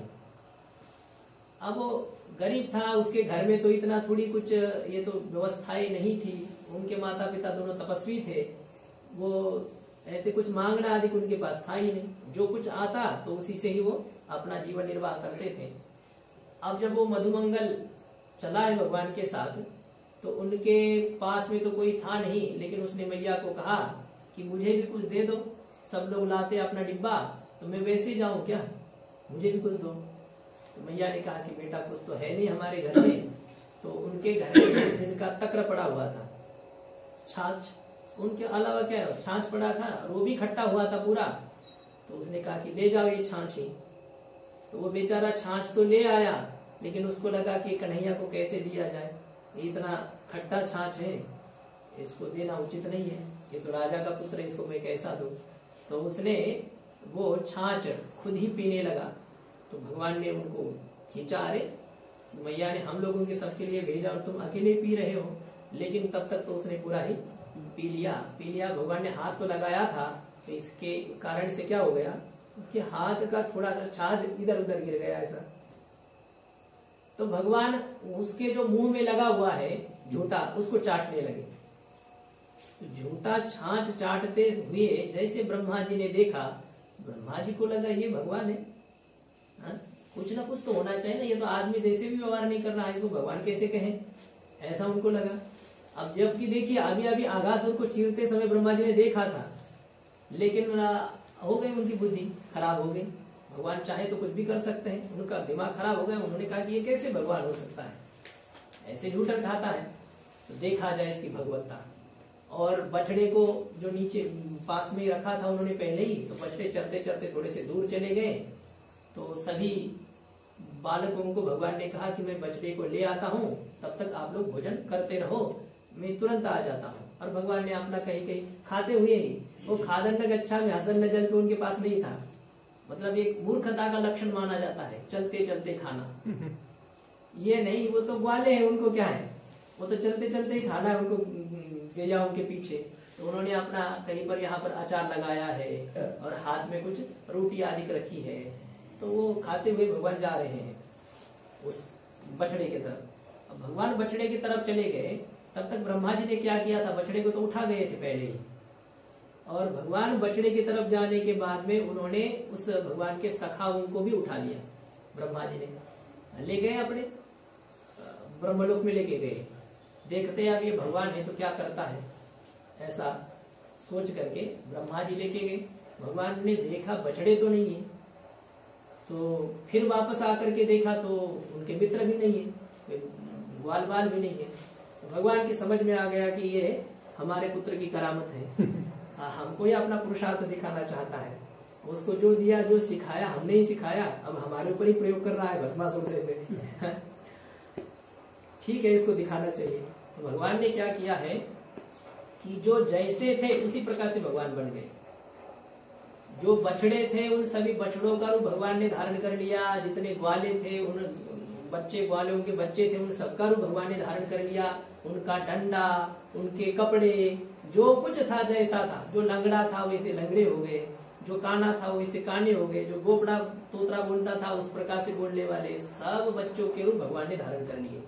पूरे के पूरे भगवान ही बन गए और सब पूरे भगवान के रूप में बन करके अब रोज के हिसाब से वैसे खेल, वैसे पूरा जाना, वैसे आना, किसी के कुछ समझ में ही नहीं आ रहा था क्या है। और बात ये थी, कहते कि उस दिन बलदेव जी नहीं आए, बलदेव जी को पता नहीं था कि क्या है। उसके जन्म, उनके जन्म का नक्षत्र था, तो मैया ने कहा कि बलदेव जी आज नहीं आएंगे, उनका कोई पूजा पाठ करना है, तो कन्हैया तुम ही चले जाना। तो बलदेव जी को ये पता नहीं था। और एक साल तक भगवान इसी प्रकार से सभी रूपों में थे। सब मैया का दूध भगवान ने उस समय पिया। उस काल में ऐसा था ना, बच्चे बड़े बड़े भी हो जाते थे, 5-6 साल तक मैया का दूध पीते थे। तो उस समय तक भगवान ने सभी मैयाओं का दूध पिया उस काल में, और गैयाओं का भी पिया, मैया का भी पिया और गैया का भी किया। और बछड़े भी बड़े थे ना, तो इसलिए ऐसी कोई गैया नहीं थी कि जिसका दूध भगवान ने न पिया हो, ऐसी कोई मैया नहीं थी जिसका दूध भगवान ने न पिया हो। सबको भगवान ने आनंद ले लिया। और कहते ब्रह्मा जी उनको छोड़ करके ऊपर आए वापस। अब वो तो केवल एक पलक झपकने के लिए जितना समय लगता है ना, एक क्षण, बस उतना ही क्षण था ब्रह्मलोक के हिसाब से। लेकिन ब्रह्मलोक का जो एक क्षण है उतने समय में हमारे यहाँ 1 साल हो गया। उनको ऊपर जाकर के नीचे आने तक ब्रह्मा जी को जो समय लगा वो कितना समय लगा है? 1 साल का समय लगा। और 1 साल के बाद में जब ब्रह्मा जी आए तो देख रहे हैं कि अरे ये तो जैसी की वैसी लीलाएं चल रही है, ऐसा ही हो रहा है। और इससे पहले ही बलदेव जी के भी ये समझ में नहीं आ रहा था कि आजकल हो क्या रहा है। पहले तो सब श्री कृष्ण से प्रेम करते थे, कृष्ण भगवान के पास आकर के उन्हीं से ही वो जो कुछ है, गोपियां जैसे अपने बालक को छोड़ करके भगवान की तरफ आती थी। बाड़ा स्तन देव विसरणी माए मतलब क्या है? बालकों के प्रति उनका स्नेह उतना नहीं था जितना बाल कृष्ण के प्रति था। लेकिन आजकल तो सब अपने अपने बालक को लेकर के प्रेम करते हैं, वो बाल कृष्ण की तरफ कोई देखता ही नहीं है। इसका क्या कारण है? ये क्या हो रहा है? और एक दिन ऐसा हो गया कि वो बछड़े को लेकर के गए थे बाल कृष्ण और वो, और थोड़ी दूरी पर गौ माताएं चल रही थी। अब गौ माता ने जैसे देखा कि बछड़े हमारे पास में है तो ग्वाले उनके पीछे थे, लेकिन फिर भी गौ माताओं ने अपने बछड़े को देख करके गौ माता कूदते हुए भगती हुई अपने बछड़े की तरफ आई। ग्वालों ने बहुत रोकने का प्रयास किया बड़ी बड़ी गैयाओं को, लेकिन गैया रुकी नहीं और अपने बछड़े के पास में आकर आ ही गई। अब ग्वालों को बहुत गुस्सा आ गया कि अरे इस बच्चों को कहाँ का इतना दूर नहीं आना, और ये गैयाओं के पास लेकर के आए बछड़ों को, अब बछड़े सब दूध पी जाएंगे ऐसा उनको लगा। और वो भी बहुत गुस्से में आ गए पीछे से कि हम सब बच्चे को अभी पिटाई करेंगे अपने अपने बच्चे को, ऐसा सोच करके। लेकिन सब जैसे ही पास में आ गए तो सब अपने बच्चे को लेकर के प्रेम करने लगे। उनको ऐसा ये नहीं रहा कि इनको मारेंगे पीटेंगे, ऐसा उनका भाव ही समाप्त हो गया। और बात यह भी है कि सब अपने अपने बच्चे को ही प्रेम कर रहे हैं, बाल कृष्ण के प्रति कुछ नहीं। भगवान श्री कृष्ण और बलदेव जी दूर खड़े हैं और इनका अपना चल रहा है। गौ माता अपने बछड़े के पास में है और सबके अपने अपने पिता अपने अपने पुत्र के पास में है। ये देख करके बलदेव जी को थोड़ी सी शंका हो गई, ये सब क्या हो रहा है, ये क्या चल रहा है, हाँ कुछ ऐसा ही हो रहा है, ऐसा उनको लगा। तो उन्होंने कन्हैया को पूछा, कन्हैया ये क्या है? बोले दादाजी आप ही देख लेना क्या है क्या नहीं है। तो बलदेव जी ने थोड़ा सा ध्यान दे करके देखा तो उनको सभी बछड़े के रूप में बालकृष्ण ही दिखाई दिए, सभी पुत्रों के वेश में भी बालकृष्ण ही दिखाई दिए। पूरे लकड़ी आदि जो कुछ है वो सब बालकृष्ण, वस्त्र जो है सब बालकृष्ण। तो उन्होंने कहा कि हे कन्हैया तुम्हारी माया तो मेरे भी 1 साल तक समझ में नहीं आई, मैं तो सोचता रहा कि ऐसे कि ऐसा ही है। तो भगवान ने उनको कहा कि ये ब्रह्मा जी लेकर के चले गए तो ये सब व्यवस्था कर रखी है। तो जैसे कि वैसे ही ये चल रहा था। ब्रह्मा जी ने आकर के देखा कि ये तो कुछ भी नहीं है, यहाँ तो इनको कोई जैसे पहले उनकी खेलना कूदना हो रहा था उसी प्रकार से उनका हो रहा है, इनके ऊपर कोई असर ही नहीं है। उनको लगा कि हो सकता है कि वहां से बच्चे को कोई आ गया लेकर के आ गया होगा, इसलिए ब्रह्मा जी फिर दोबारा देखने के लिए गए कि मैं इन बच्चों को लेकर के ऊपर सुलाया है, क्या वो वहां है या नहीं है। तो जब वो ऊपर जाकर के देखते तो बच्चे वहां पर भी सोए हैं, फिर यहाँ आकर के देखते तो यहाँ भी हैं। ब्रह्मा जी के दिमाग घूमने लगे, 4 थे, इतने ये क्या हो रहा है, कैसे हो रहा है। तब बाद में उनके समझ में आ गया कि ये तो हमारा बाप है, हम अपने बाप को भूल गए थे, ये हमने गलती कर दी। और पास में आकर के भगवान से क्षमा मांगने लगे कि मेरे से गलती हो गई ऐसा। और ब्रह्मा जी ने भगवान की स्तुति की है, बहुत सुंदर ब्रह्मा जी के भाव है। लेकिन एक श्लोक ब्रह्मा जी का बहुत सुंदर है जिसमें ब्रह्मा जी कह रहे हैं, तत्तेनुकंपां सुसमीक्षमाणो भुंजान एवात्मकृतं विपाकम हृद्वाग वपुर्भिर्विदधन नमस्ते जीवेत यो मुक्ति पदे सदाय भाग। अर्थात यह है, ब्रह्मा जी कहते हैं कि जैसी कैसी परिस्थिति हमारे ऊपर में आ जाए, जो कुछ प्रसंग आ जाए, वो सब भगवान की कृपा ही है, ऐसा समझ करके जो जीवन यापन करता है। तत्तेनुकंपां सुसमीक्षमाण, ये सब भगवान की कृपा है। जो कुछ अच्छा हो रहा है या बुरा हो रहा है, अनुकूल हो रहा है, प्रतिकूल हो रहा है, ये सब भगवान की कृपा ही है।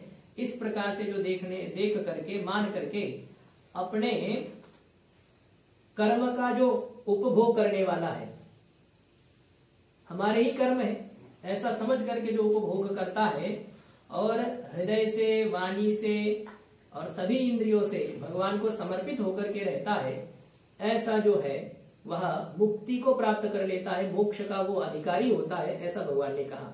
जो परिस्थिति आ रही है केविले अनंते जैसे ची रहावे चित्ती असुद्यावे समाधान। जो कुछ हो रहा है वो अच्छा ही हो रहा है, हम नहीं जानते हमारा हित किसमें है। छोटा सा बालक रहता है, उसको आग दिखाई देती है, अग्नि दिखाई देती है, वो चमकीली अग्नि को देख करके उसको लगता है कि कोई खिलौना है और उसके साथ जाकर के मैं खेलूं, उसको उठाऊं। लेकिन जैसे वो आग की तरफ जाता है तो मैया उसको खींचती है, जाने नहीं देती है। बहुत प्रयास करता है तो भी नहीं जाने देती है, रोता है नहीं जाने देती है। तो उस बालक को लगता है कि मैया है क्या है, मुझे खिलौने के पास में नहीं जाने दे रही है। लेकिन मैया को पता है ना, यदि ये उस तरफ चला जाएगा तो उसकी क्या हालत होगी, जलेगा, पीड़ा इसको होगी ना। तो इसी प्रकार से भगवान जो है अनंत माताओं के समान वात्सल्य जिसमें है, तो वे हमारा कल्याण ही चाहते हैं। जो कुछ हो रहा है वो अच्छा ही हो रहा है, इस प्रकार के भाव से ये होना चाहिए। तो ये कह रहे हैं, ब्रह्मा जी कह रहे हैं कि भगवान के कृपा का ही सर्वदा अनुभव करके जो जीवन यापन करते हैं तो मुक्ति के उत्तराधिकारी होते हैं, उनको मुक्ति प्राप्त होती है। ऐसा कहा। फिर ब्रह्मा जी ने कहा कि धन्य है इस वृंदावनवासी जिनको भगवान का इतना सानिध्य प्राप्त है। हमने कोई यदि पुण्य कर्म किया होगा या कुछ होगा तो हमें इस वृंदावन में मनुष्य बनने का सौभाग्य न हो, कोई बात नहीं, यहाँ का कोई पशु बनाया जाए, हमें यहाँ का, हमें कुत्ता बनना भी पसंद है, यहाँ का कोई गधा बनना भी पसंद है, और यहाँ तक कि हमें कोई गुल्म औषधि वृक्ष पेड़ पौधा भी कुछ बनने का सौभाग्य मिल जाए तो भगवान आपकी बड़ी कृपा होगी। क्योंकि यहाँ रह करके हम आपके चरण कमलों के जो रज हैं या आपके प्राण प्रिय ऐसे जो ग्वाले हैं उनके चरणों के रजों से धन्य हो जाएंगे। इस प्रकार का सौभाग्य हमें प्राप्त हो, ऐसा भगवान से प्रार्थना की। लेकिन भगवान ने ब्रह्मा जी की तरफ कोई ध्यान नहीं दिया। इतनी स्तुति करने पर भी ब्रह्मा जी के प्रति भगवान बहुत नाराज थे, क्योंकि तुमने हमारे और हमारे भक्तों के बीच में दूरी उत्पन्न की है। 1 साल तक मेरे मित्रों से तुमने मुझे दूर रखा है, तुम्हें मैं क्षमा नहीं करूंगा। नाराज रह गए। तो कहते हैं कि ब्रह्मा जी ने प्रयास करने पर भी जब भगवान प्रसन्न नहीं हुए तो क्या किया जाए। बोले हमने भगवान से भगवान के भक्तों को दूर किया है, इसलिए भगवान नाराज है। अभी हमें ये करना पड़ेगा कि हम उनके भक्तों को भगवान के साथ मिला दें, सब भगवान भक्तों को इकट्ठा करेंगे तो भगवान मेरे प्रति मेरे ऊपर प्रसन्न हो जाएंगे। तो कहते हैं कि इस ग्रंथ का भी हमको जानना बहुत आवश्यक है, इसलिए आपको बता रहा हूं। ब्रह्मा जी ने इस कलिकाल में नाभा गोस्वामी जी के रूप में अवतार लेकर के भक्तमाल ग्रंथ की रचना की है। हमारे जैसा भक्त विजय है ना, तो उसी प्रकार से एक भक्तमाल नाम का ग्रंथ है जिनमें भारत भूमि के पूरे भक्तों का चरित्र है। हिंदी में है वो, दोहा के रूप में पहले उन्होंने वो लिखा है, अलग ही भाषा है। फिर उसके ऊपर वो भाष्य भी जो लिखा गया वो भी अलग ही हिंदी भाषा में ही है भक्तमाल ग्रंथ में।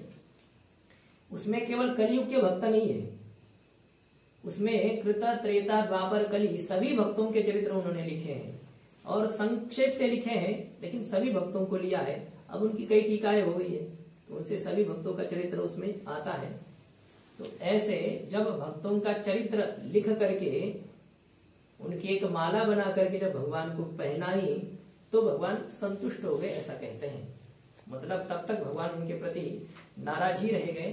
तो ऐसे ये ब्रह्मा जी के मोह की लीला की यहाँ समाप्ति होती है। फिर बाद में धेनुकासुर का उद्धार भगवान ने किया है। कहते कि एक गधे के रूप में एक राक्षस रहता था। ये वृंदावन के पास में ही कहीं पर एक तालवन था और उस तालवन में बहुत मीठे मीठे फल थे।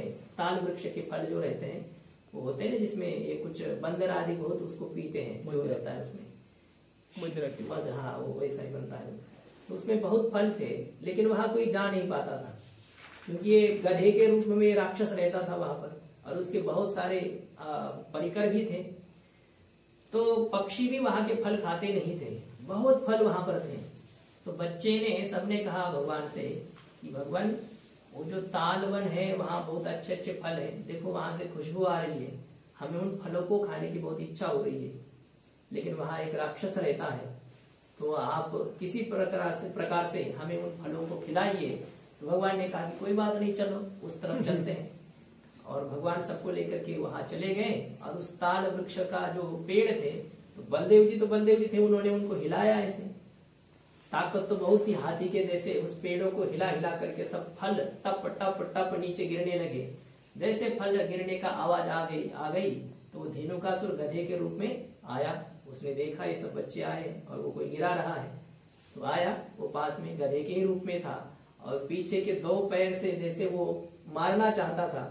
तो उसका एक बार तो बलदेव जी ने चुकाया, वो जैसे मारने के लिए किया तो बलदेव जी ने अपने आप को चुकाया। दूसरी बार फिर उसने जब मारने का प्रयास किया तो बलदेव जी ने उसके 2 पैर पकड़ लिए और उसको भी घुमा करके उस पेड़ पर उनको पटकाया।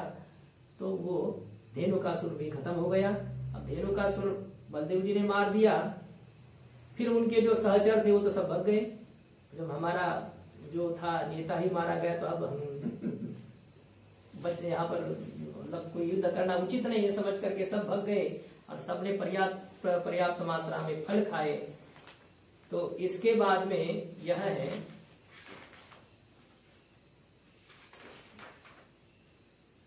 अब जो आते हैं कालिया का प्रसंग आता है कि ये सब बच्चे, जमुना जी का एक स्थान था, सरोवर था, डोह जिसको कहते हैं, वहां पर ये कालिया नाग रहता था।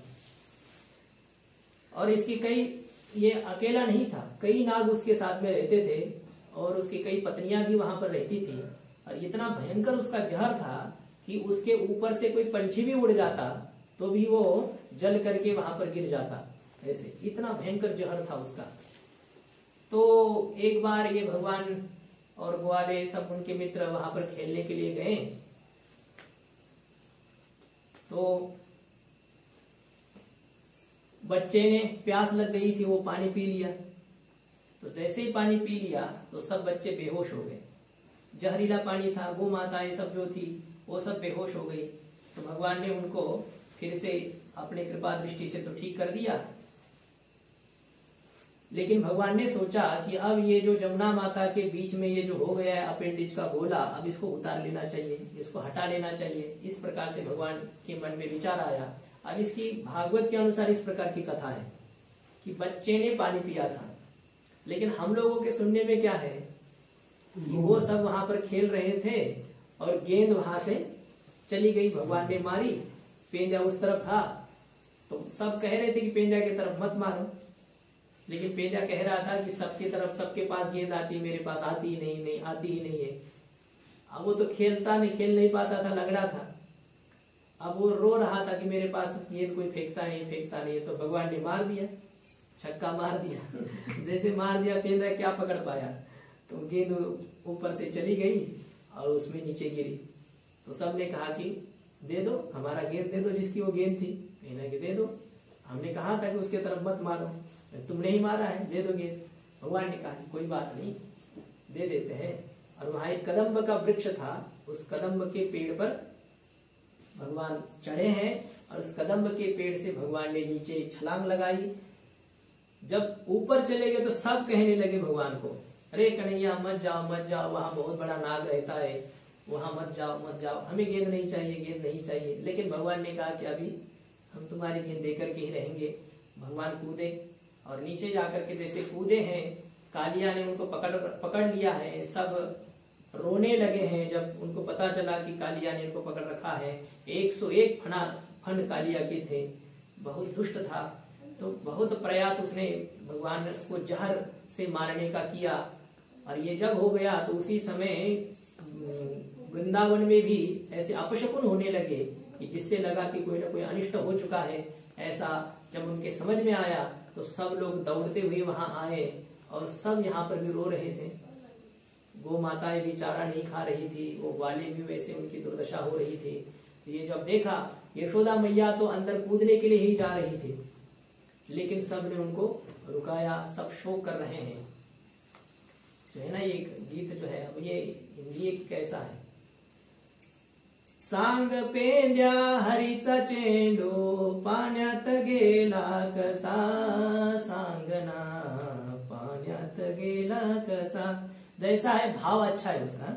तो सब पूछ रहे थे ये गेंद है, ये गेंद कैसे अंदर चली गई, रो करके सब कह रहे थे। अब कौन क्या उत्तर दे, सबकी उस प्रकार की दुर्दशा थी।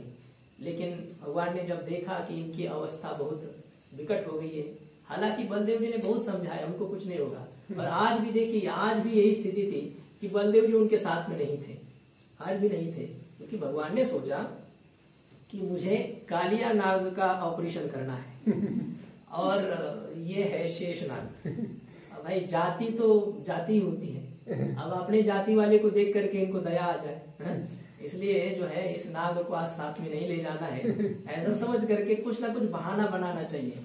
तो कल ही हमने सुना कि उस धेनुकासुर का बलदेव जी ने वध किया था।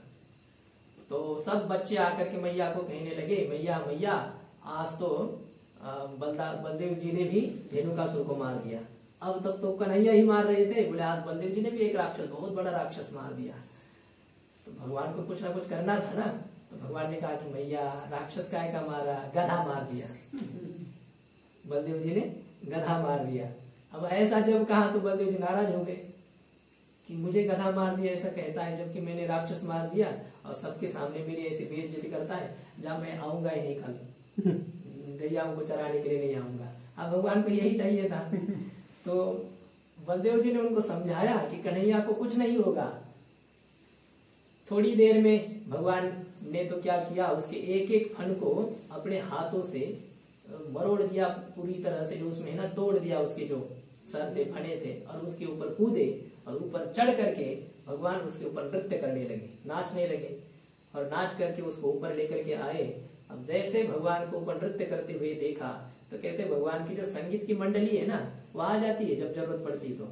इंद्रादिक देवता ऊपर से संगीत बढ़िया से बजने लगा, भगवान उसके ऊपर नृत्य करने लगे। भगवान शंकर जी भी अपने उनको देख करके सब पूरी सृष्टि नाचने लगी। अब इधर संगीत बढ़िया से बजने वाला गाने वाला हो ना, जो ना हो वो भी डूबता है, जैसा कैसा हो। तो सब ऐसे ही होने लगे। नृत्य भगवान ने किया है। पत्नियों ने आकर के, नाग पत्नियों ने जब देखा कि उसके मुंह से तो खून गिर रहा था ना, भगवान तो नृत्य कर रहे थे, सबको मजा आ रहा था, लेकिन कालिया के क्या दुर्दशा हो गई। वो पूरा बेहोश हो गया था। नाग पत्नियों ने जब ये देखा तो उन्होंने आकर के भगवान की स्तुति की है कि हे भगवान, आपने इसको दंड दिया, उचित किया, क्योंकि ये बहुत अपने आप को कुछ होशियार बहुत ये समझ रहा था, बलशाली समझ रहा था, इसने बहुतों को कष्ट दिया, आपने इसको दंड देकर के अच्छा ही किया। लेकिन अब छोड़ दिया जाए। हाँ, आपने पहले हमको मैया कहा है, तो फिर अब मैया का सौभाग्य की तरफ भी आपको ध्यान देना चाहिए, इनको आप छोड़ दीजिएगा हमारे लिए। तो ऐसी प्रार्थना करने पर भगवान ने कहा कि कोई बात नहीं है, जब आप कह रही हो तो फिर छोड़ देते हैं ऐसा। और लेकिन ये यहाँ नहीं रहेगा अभी, ये यहाँ से छोड़ करके रमण द्वीप में चला जाए, जहां से आया था वहीं पर ये चला जाए। तो सबने कहा कि यदि वो चला जाएगा तो गरुड़ जी आपका जो है वो तो इसको खा जाए, मार जाएगा, खा जाएगा, क्योंकि इनकी पहले से ही दुश्मनी है, ये भी आगे अध्याय में चरित्र आया है, तो वो तो मार देगा। भगवान ने कहा कि अभी कोई बात नहीं है, अब मेरे चरण के चिन्ह इसके सर पे देख करके गरुड़ जी उसको खाएंगे नहीं, अभी तो साष्टांग प्रणाम करेंगे, इसलिए डरने की कोई बात नहीं है। अब कालिया को जैसे छोड़ दिया, अब कालिया को थोड़ा सा ये करना चाहिए ना कि आपने बड़ी कृपा की, हमको छोड़ दिया। कालिया कह रहा है कि देखो हमारी कोई गलती नहीं है, जो हमने किया ना, इतने पशु पक्षी मारे गए और कितने गौ माता कितने मर गई होगी वो जहरीला पानी पी करके, लेकिन वो कहता हमारी कोई गलती नहीं, इसमें आप ही कारण हो। कहते वो वयम खला सहोत्पत्त्या, हम तो खल है, हम तो दुष्ट हैं, पैदाशी हमारी दुष्ट है। मतलब कोई होते ना बाद में संगति से दुष्ट होते हैं, लेकिन कोई ऐसे होते कि उनकी पैदाशी दुष्ट है, हाँ जन्मता ही वो दुष्ट है। दुर्योधन आदि जो है ना, उनको कोई किसी दुष्ट करने की जरूरत नहीं पड़ी, वैसे पैदा ही वैसे हो गए वो। तो उसी प्रकार से वो कहता है कि हम तो ऐसे ही पैदा हो गए, हम तो ऐसे ही दुष्ट हैं, स्वभाव है हमारा दूसरे को कष्ट देना, यह हमारा स्वभाव है, हम क्या करें, और इसमें आप ही कारण हो। भगवान ने कहा कि हम कैसे कारण हैं, तो आप जहर से लोगों को मारते हो और उसमें हम कारण कैसे। तो उसने कहा कि हमारे मुख में जहर किसने भरा है, आप ही तो भरने वाले हो ना, तो जब हमने हमारे मुंह में आपने जहर भरा है, तो जो हमारे में वो हम दुनिया को लोगों को दे रहे हैं। आपने गौ माता के स्तनों में दूध भरा, ठीक, वो दूध पिला रही है। आपने पेड़ों में फल दे दिए, पेड़ फल दे रहे हैं। जो नदियां है उसमें आपने जल भरा है, वो सबको जल पिला करके तृप्त कर रहे हैं। और हमारे में आपने यदि जहर भरा है तो हम क्या करेंगे? जहर खिला करके लोगों को मारेंगे, नहीं तो और क्या करेंगे? तो हमारी कोई गलती नहीं है। भगवान ही कारणम तत्र सर्वज्ञ जगदीश्वर अनुग्रह निग्रह व मण्य से तद्विधि। हम ये नहीं कहते हमको छोड़ दो, तुमको जो करना है कर लो। ऐसा वो कालिया कह रहा है कि आपके वजह से ये हो गया, हमारी कोई गलती नहीं है, ऐसा वो कह रहा है। तो ये भगवान ने उनको छोड़ दिया है। लेकिन फिर इसके बाद में वह राजा ने पूछा ही है कि वो यहाँ आकर के क्यों रहता था, क्या कारण था यहाँ उसको रहने का। तो शुकदेव भगवान ने कहा है कि ऐसा ही पहले हुआ था, नागों का और सभी गरुड़ जी का ऐसा एक सौदा हुआ था, क्या कहा जाए, ऐसे मतलब उनकी एक बातचीत हो गई थी, हाँ ठीक है, वो हो चुका था ऐसा कि गरुड़ जी रोज आकर के कई सांपों को मार करके खा जाते हैं। तो सभी सांपों ने मिल करके कहा कि देखिए आप इतने सांपों को बिना काम मार देते हो, तो ऐसा मत कीजिए, आपके पास हर एक महीना में एक सांप और बहुत कुछ खाद्य सामग्री आ जाएगी, बकासुर जैसे ही आ जाएगी। वो ना भीम ने जिसको मारा वो बकासुर, ये वाला नहीं, सामग्री आपके पास में आ जाएगी, सब नंबर से एक एक सांप और कुछ भोजन सामग्री आपको भेज देंगे।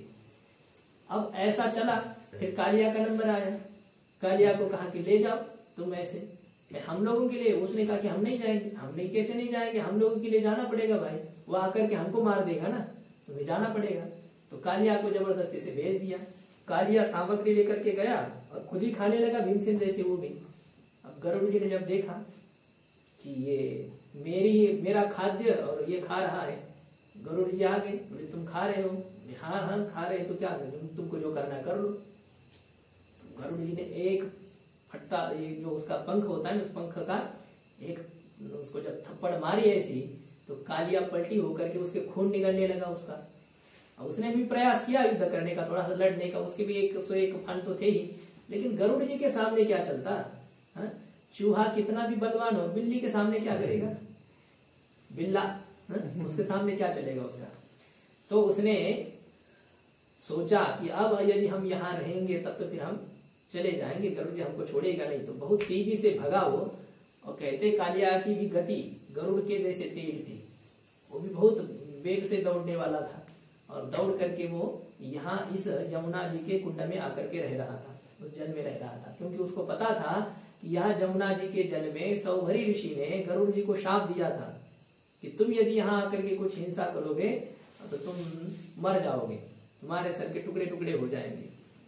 सौभरी ऋषि तप कर रहे थे और वही आकर के इसने मछली को मार दिया उनके सामने। अब मछली तड़प रही थी, तड़पती हुई मछली को देख करके सौभरी ऋषि के मन में दया आ गई और गरुड़ जी को शाप दे दिया, आज से तुम किसी की हिंसा यहाँ पर नहीं करोगे। तो ऐसा ये शाप पता था उसको, कालिया को, इसलिए वो यहाँ आकर के रहता था। यह बात कही, फिर वो अपने अपने स्थान पर चला गया। इसके बाद में प्रलंबासुर का उद्धार भगवान ने किया है। ये ऐसे, ये भी ग्वाले के रूप में आया था प्रलंबासुर, ग्वाला ही बन करके उनके साथ। अभी पीछे ही भगवान गैया भी चराने लगे। जैसे आघासुर का उद्धार हो गया तो उसके बाद में भगवान बड़े बड़े गैयाओं को चराने के लिए गोपाल बने हैं। और प्रलंबासुर आया ग्वाले के रूप में, और वहां भगवान ने सोचा ये तो मारने के लिए आया है, ठीक है, समझ गए भगवान। और वहां दो पक्षों में, फिर जैसे होता है ना क्रिकेट की 2 टीम होती है ना, या कबड्डी हो, जो कुछ खेल खेलना है तो 2 विभाग होने चाहिए। तो एक तरफ भगवान श्री कृष्ण और दूसरी तरफ बलदेव जी, ऐसे 2 विभाग हो गए। उनका खेल शुरुआत हो गया। और खेल में ये एक था, मतलब निर्णय किया गया था कि जो हारेगा वह जीतने वाले को अपने कंधे पर बिठा करके, भांडिर वट एक था, उस वट होगा 1 किलोमीटर आधा किलोमीटर जैसा है, वहां तक कंधे पर बिठा करके ले जाएगा, ऐसा उनका हुआ था। अब जो प्रलंबासुर था वो कृष्ण भगवान की ओर से था। अब क्या हो गया कि भगवान श्री कृष्ण की पार्टी हार गई। हारती नहीं थी, इस बार हार गई क्योंकि प्रलंबासुर का समाचार लेना था। तो भगवान की पार्टी हार गई तो क्या हो गया, तो जैसे हुआ था, निर्णय हुआ था, उस हिसाब से ही भगवान ने श्रीदामा को अपने कंधे पर ले लिया। और भद्रसेन नाम का एक था, उसने वृषभ नाम के किसी बलदेव जी के पक्ष वाले को ले लिया। और ये जो प्रलंब था तो ये थोड़ा सा हट्टा कट्टा था, तो हट्टे कट्टे को हट्टा कट्टा ही ले लेगा, इस हिसाब से प्रलंबासुर के ऊपर बलदेव जी को बिठा दिया।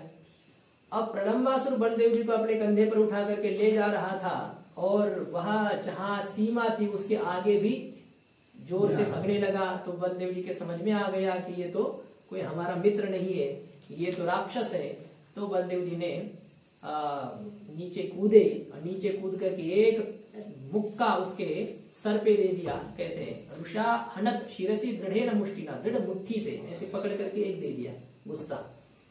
प्रलंबासुर खत्म हो गया, प्रलंबासुर का वध हो गया।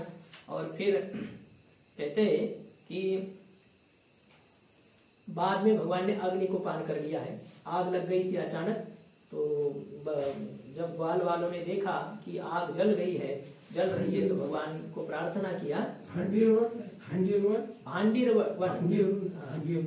वो तो बाद में, भांडीरवट के बाद में, वो होने के बाद में एक दिन ये गए थे, तो मुंजावन एक घास है, उस घास में आग लग गई थी। तो सबने भगवान से प्रार्थना की, तो वो अग्नि भगवान ने पान किया है। पहले भी एक बार अग्नि पान किया है, जिस दिन कालिया का मर्दन किया था, उस दिन सब रात में वही सोए थे, और अचानक रात में आग लग गई। आग लग गई तो भगवान से सबने प्रार्थना की कि हमारी रक्षा की जाए। तो भगवान ने उस अग्नि को पान किया। अब दूसरी बार भगवान ने अग्नि को पिया है, 2-3 बार भगवान ने अग्नि को पिया है और उनकी रक्षा की है। इस प्रकार से अब क्या है, अब बहुत बाप रे बहुत समय हो गया। अब तो गोवर्धन की तरफ था, तो वहां तक भी हम लोग नहीं पहुंचे। ठीक है, अभी कल थोड़ा सा देखा जाएगा तेजी से। श्री कृष्ण गोविंद हरे मुरारे।